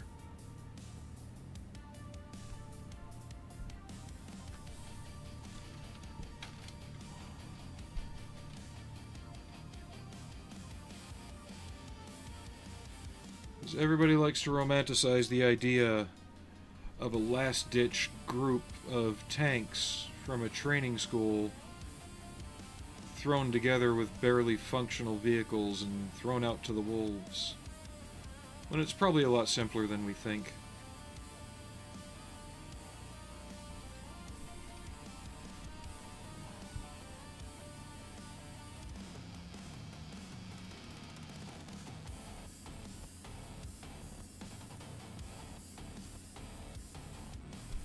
Oh, Davos. I did some more digging on my end, and it turns out this particular Puma was held at Bovington for a time before it was scrapped. So it no longer exists. I bet you the curators at Bovington are kicking themselves in the teeth right now about that, too. 09 Davos said they go. Because I think they've got one of the earlier 234-4s painted in gray. Davos said possibly. But it, 09 Davos said they have so much. I know. It would be funny if it was just lost and reported destroyed, but it's just sitting in the back corner of some storage building that nobody's been in for 10 years, like, you know, the end of Raiders of the Lost Ark. Or if it's sitting out on a range like that Schmalterm. Like, oh, forgot we had this. Let's bring it inside and put it back together. Okay. And we were talking earlier before you came in about the E100 and the urban legend that it wasn't melted down. 09 Davos said most of their cool stuff is kept in a big shed. Yeah. But, I was saying how the rumors of the E100 being melted down are being supplanted by an urban legend that it might be buried somewhere out around the Bovington evaluation area.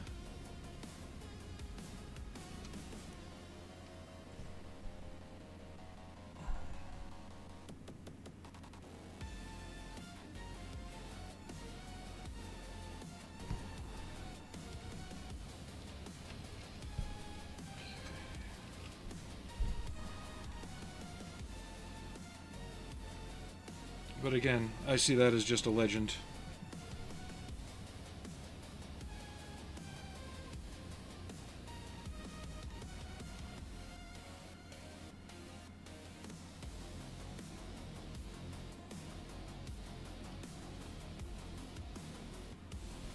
But you can tell somebody on the board there is getting a little antsy and a little concerned that, what is it, Overloon is soon going to have a running King Tiger. The French are soon to have a running King Tiger and Tiger 1. They're restoring their late Tiger 1 to running order. So they won't have the distinction anymore. So that's why they're trying to get their prototype Tiger up and running soon. I just hope they don't rush it too much and screw it up.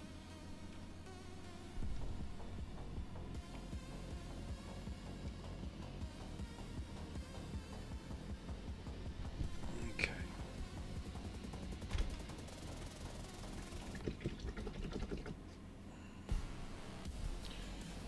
Yep. So while that dries and before I start the metallics, I am going to take a quick pause and do another move around break, get something to drink mixed up. I'll be right back.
Ed Goffert Painting said hello.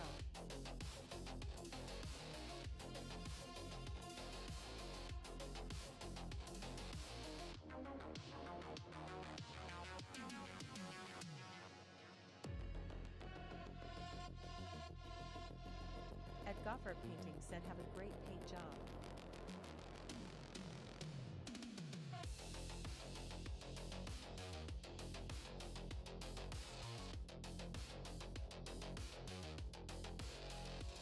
The Busy Builder said BRB moving around break. At the Busy Builder 4071 said BRB moving around break.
Alright, we're back. Go for it painting. Welcome to the channel. Thank you. Every hour or so, roughly, I like to take a break and get up and move around.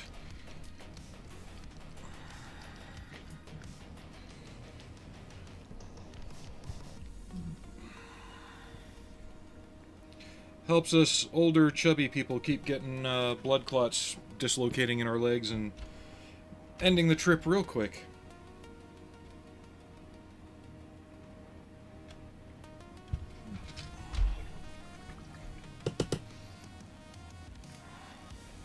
So we still got about an hour left in the stream. We're going to try and get as much going on here as possible.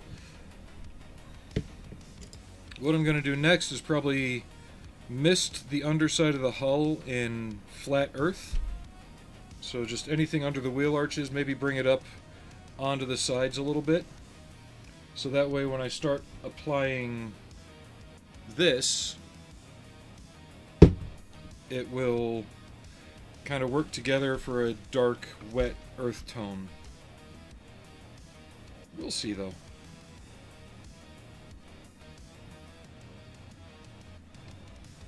Then while that dries, we'll work on some of the other topside stuff. Maybe get some chips going, see if I can find my sponges. And just see if I can get them in mostly logical places.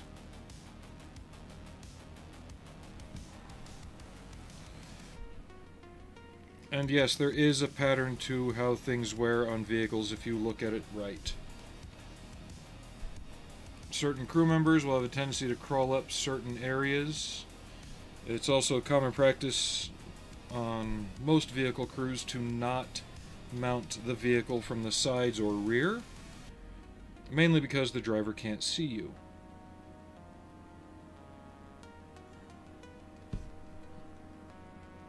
So a lot of your wear is going to come from the front and then work its way back towards the rear.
Overall, though, I'm happy with this kit. I think the biggest complaint I saw about it online before I bought it was somebody who was really obsessed with the tire tread pattern and was moaning about it not being... It's not wrong for the vehicle, but for all four of them to be the same, it's something about that. And honestly, I thought it was kind of sad. And I know the reference picture of this vehicle shows it having, I think, up to 3 different types of tire mounted to its rims. But you also have to remember they were post-war photos. God knows if all the rims were original to the vehicle, they may have stripped them off of others just to get it rolling for their evaluation.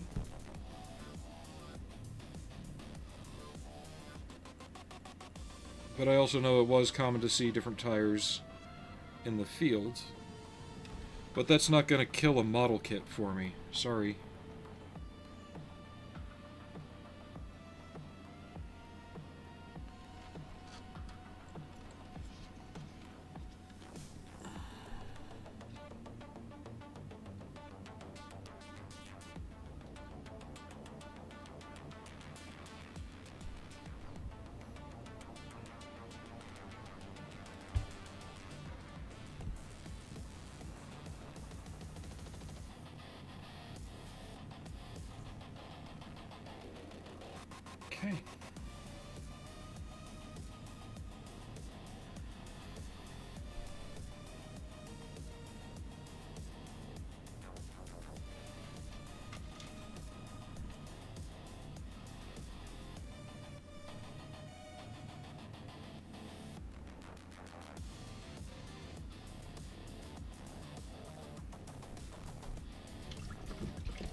Let me find my sponge.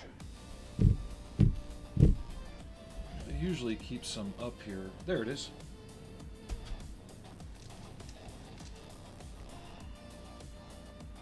Let's get it wet.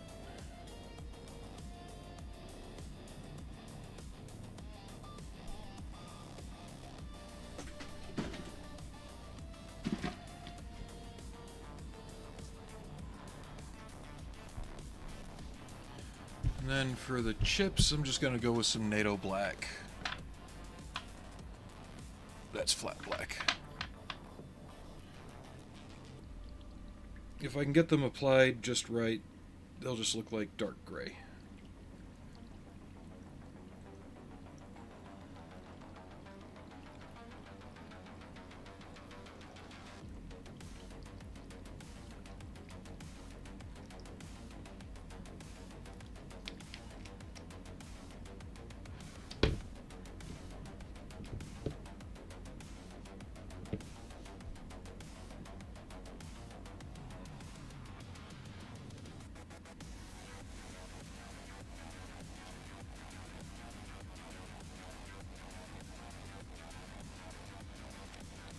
Forgot I used this on my liquid mask, and it did something weird where it hardened almost immediately.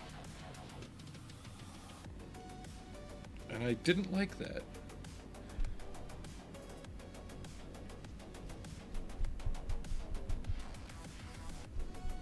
Okay. So let's just give it some light taps up here. I don't know how much of this is even going to show.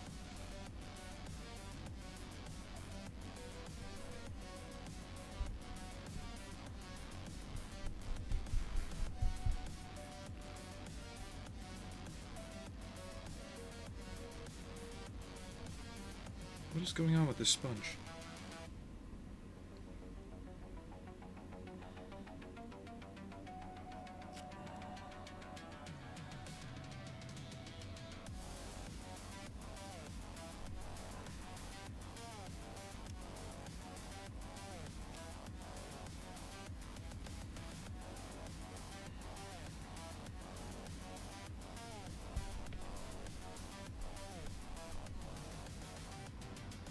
Or is it because I'm using Tamiya and it's drying too damn quick?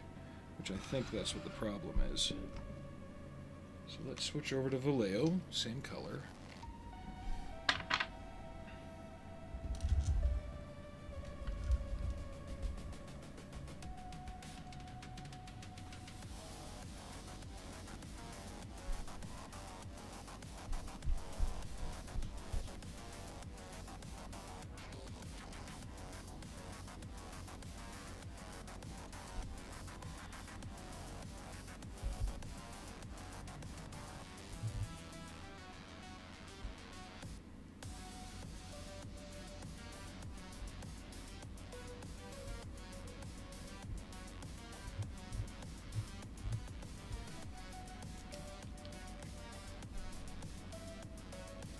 Let's see if this fares any better.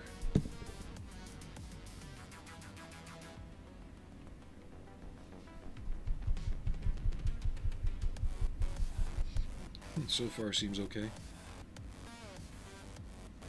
Alright.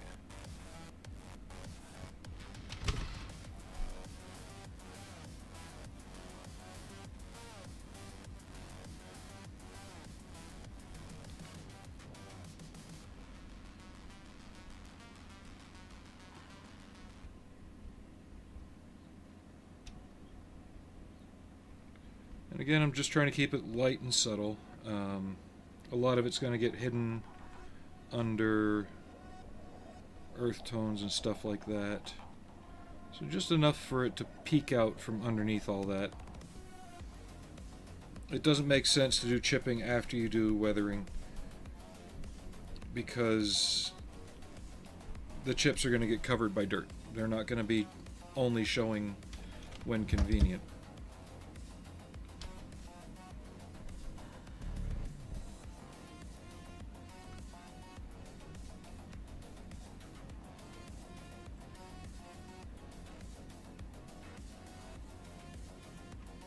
You can even drag it if you want to have something a bit more streaky show up.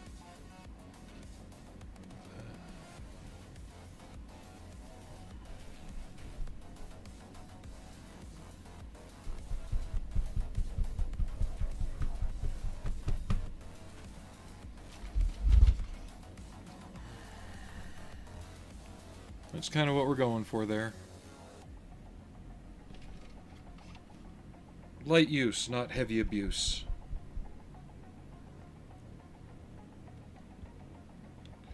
And it doesn't need to look like the 432s at Armageddon Paintball.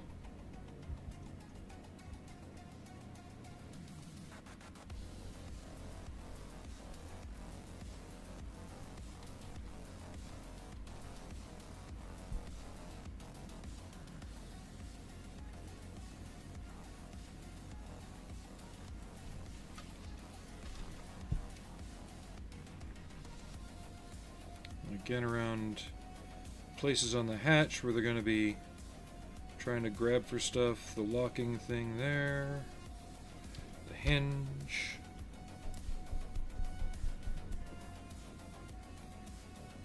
Some stuff along the edges here. I didn't hit it with a Dremel. I just didn't feel like going that far into damaging it. But it's not uncommon to see the tops of these fenders all dented in and stuff too. Drop my sponge.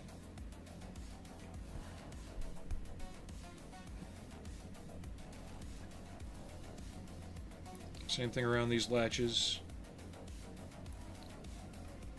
If anyone's popped a heavy equipment latch like that, they know how it just pops up and flings all over the place.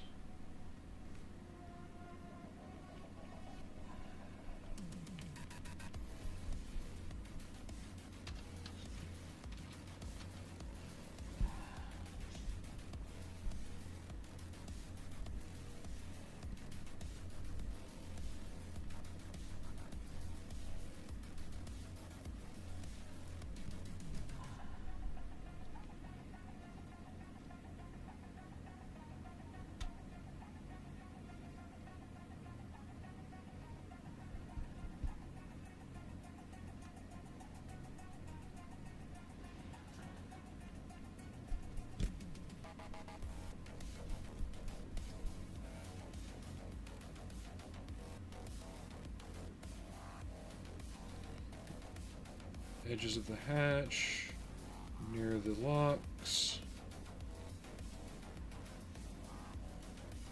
Might go back with a brush and add some more to these more selective locations.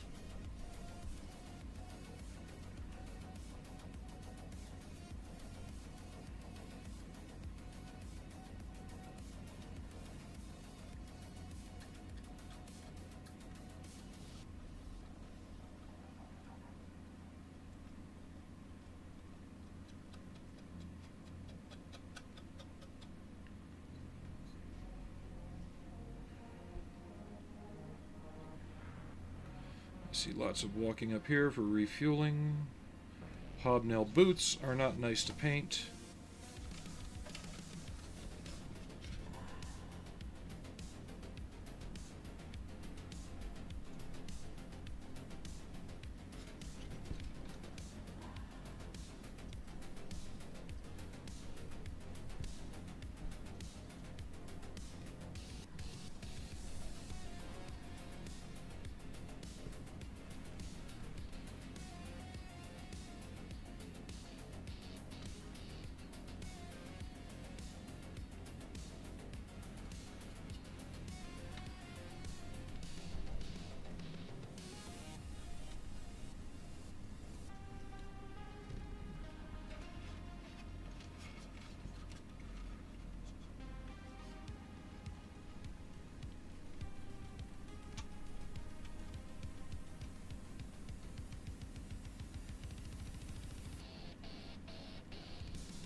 This also helps to knock down, like say you felt like you did a little too much of a highlight on the dry brushing. It kind of knocks down that brightness a little bit if you wanted to.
Go.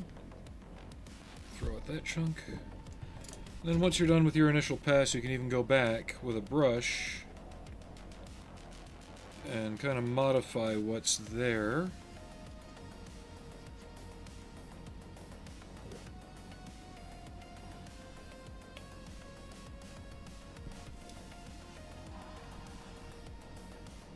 I kind of foobarred that. I went too heavy on it. That's alright. Not every brush stroke in a painting is perfect.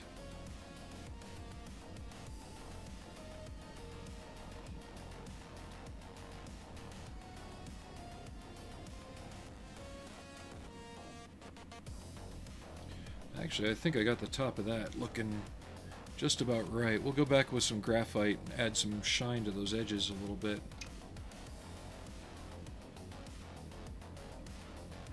Run the brush along the edge just to give it a bit more.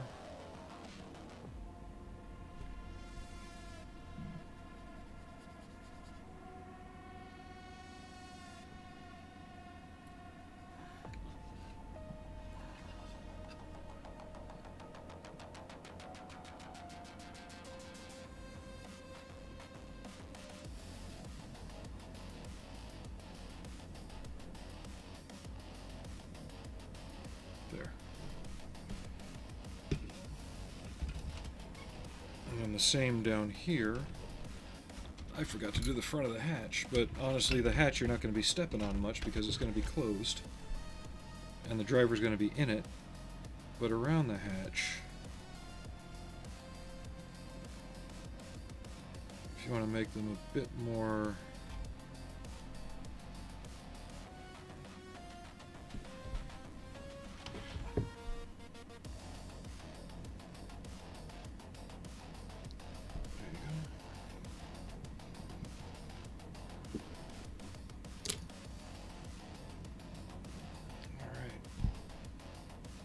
I think that's about as screwed up as I want to make that.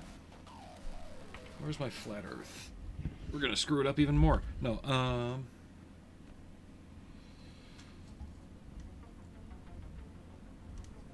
actually the wood goes over here.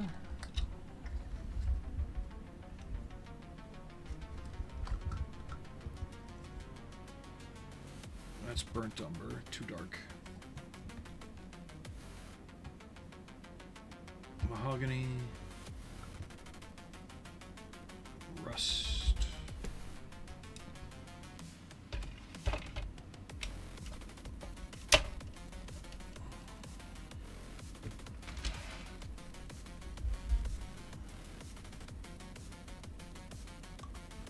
there it is.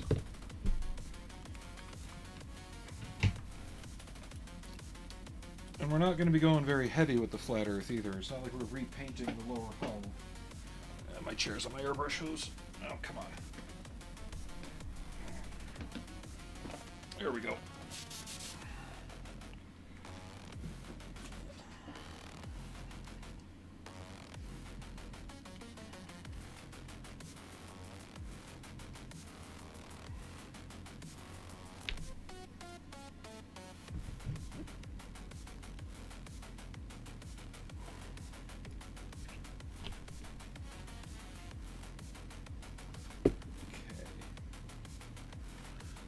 Thin you up a little bit. Kind of like how we lay on the radome tan for dust streaking. We're not going to be streaking this though, but I don't want it to go on fully opaque.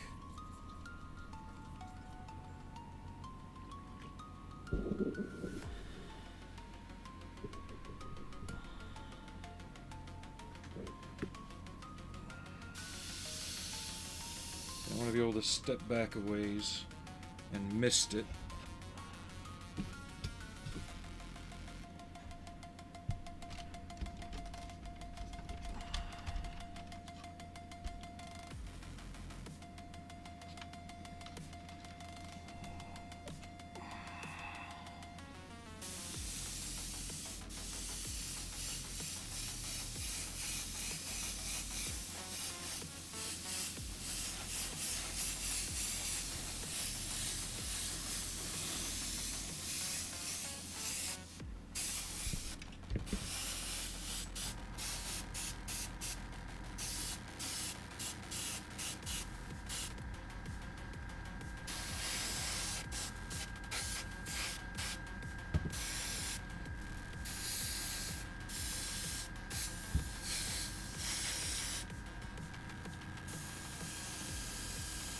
Make sure you get it up on the tire back here.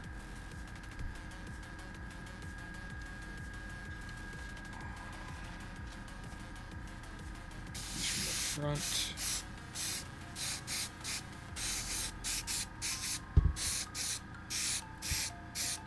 Because you got to think with those side skirts, there's all kinds of dust and stuff just getting swirled up in there as it drives along. So that's going to color the entire hull. And that's what this really is just that initial stain pass.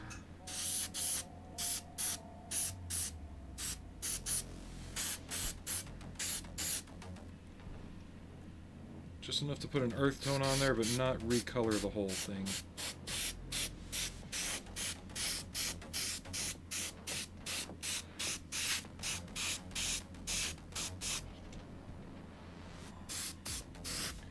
And we're not even going to go that heavy with the mud texture. I want to have it more just like spattered up, almost like you're using your toothbrush to do it. In fact, we might do some experiments with that to see if this paste is compatible with that technique. I've never really tried it too much, so I don't know. Need more?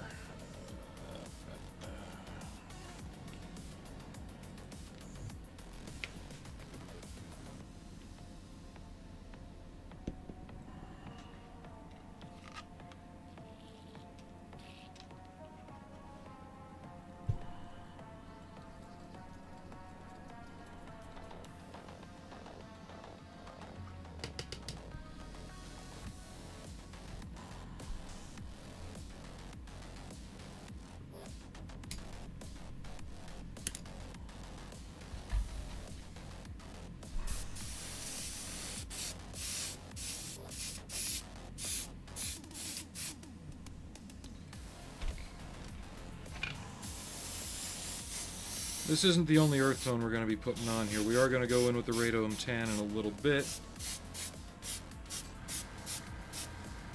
But I'm just trying to get the initial layer on, something to start working with.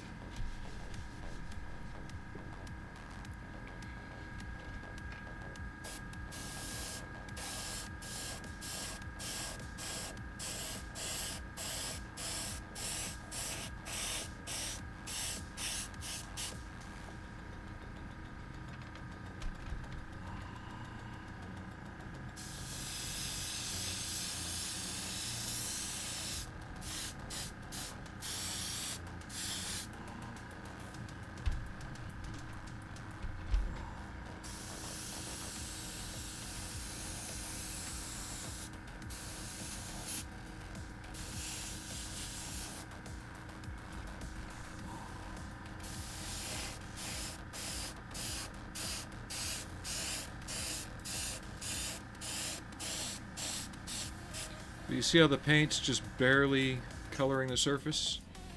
It's just staining it, really. That's what we want to go for.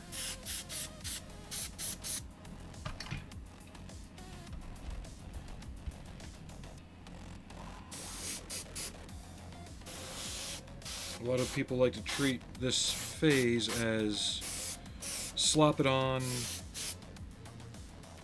call it done. When it comes to weathering, you know, slap your mud on, throw a few washes at it, call it good. Even I've done that from time to time. But now, we're just trying... You know, we're messing around with some actual painting here. We're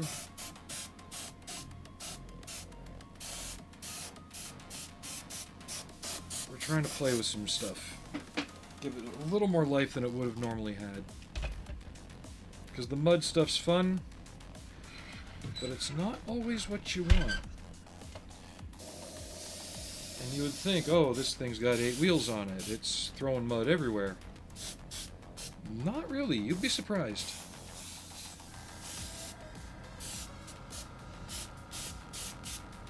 There we go. I actually like how that's starting to feel now. And the lighter dry brushing helped. It's still peeking through even though we've toned it down. So, alright, let's do our wheels here.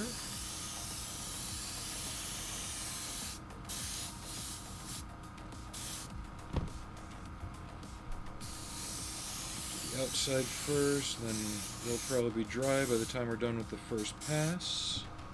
Flip them over to the other side. The tread surface will handle a bit differently. If it's paved road, we'll try and make the tread a cleaner black. If it's more of a dirt road, we might go with a lighter color on the tread surface and use the European Earth wash that I've got to get into the recess.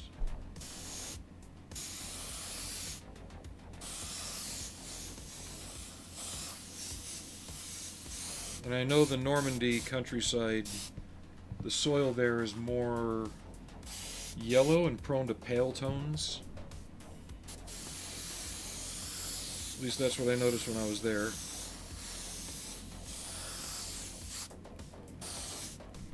Unfortunately, those don't show up well against this base yellow camouflage. So this is where artistic license comes in a little bit. And this is what allows you to have something pop on the model in contrast to show up, while not generally having to be historically accurate to its location.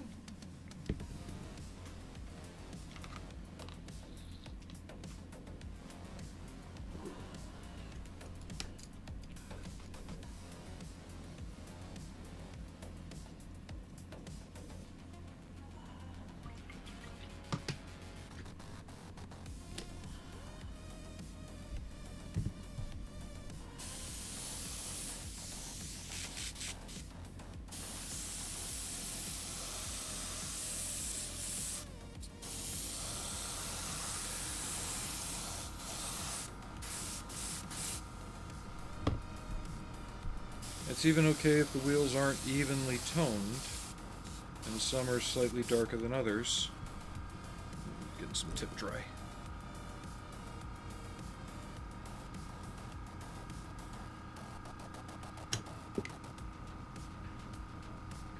Because we're going to be addressing and adjusting that more in the future.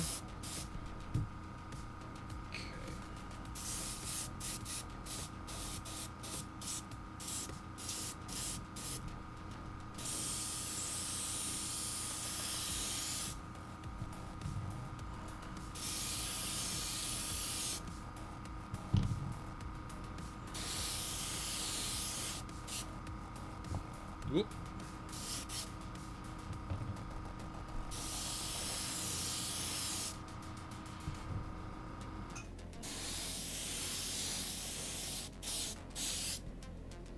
I still don't know if I'm going to make a base for this or have it be a standalone model.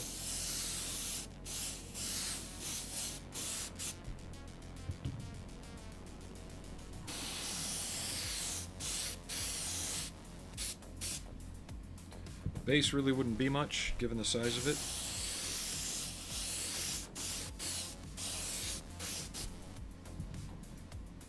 But a base usually helps as well because it gives context to why the model's dirtied up like it is, right? So I'm just kind of giving it a dust coat to tie the color in better.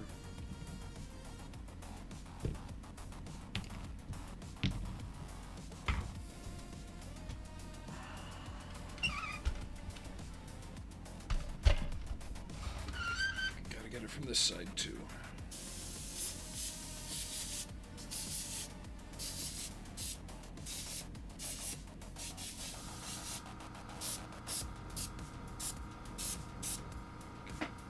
There.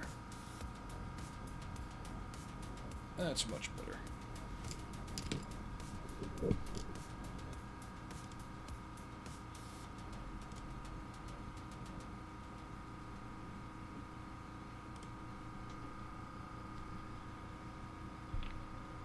And this is about where I expected to be at.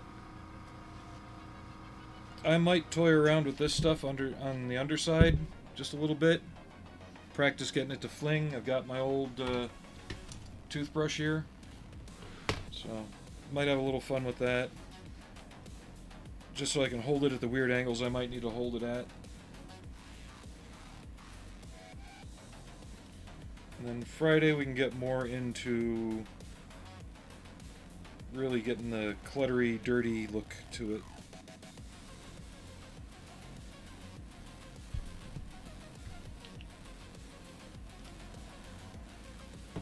Because we are about at 3 hours.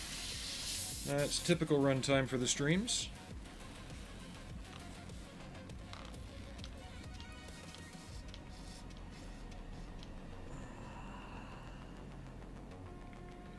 I just can't wait till I can get the wheels glued on this thing.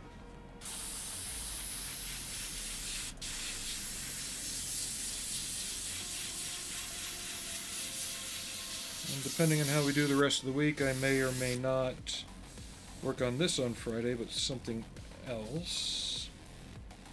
Maybe get to the figures on it, start painting them.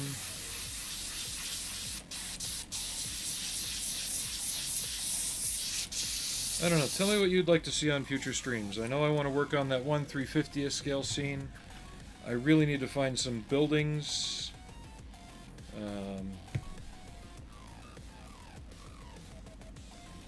Like a New England, small town, city center, 3-story high kind of buildings.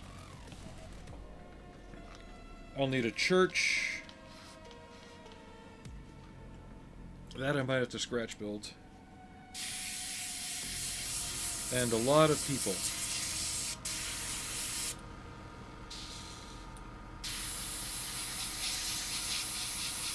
Because like I said, if I can do this right, it'll be small scale, but it'll be a big scene.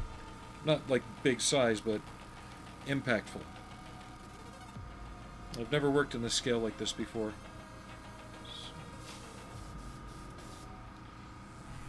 I think we reached a good stopping point here. Thanks again, everybody, for watching. I hope you enjoyed the stream. I hope I gave you something new to work with as far as when you do stuff.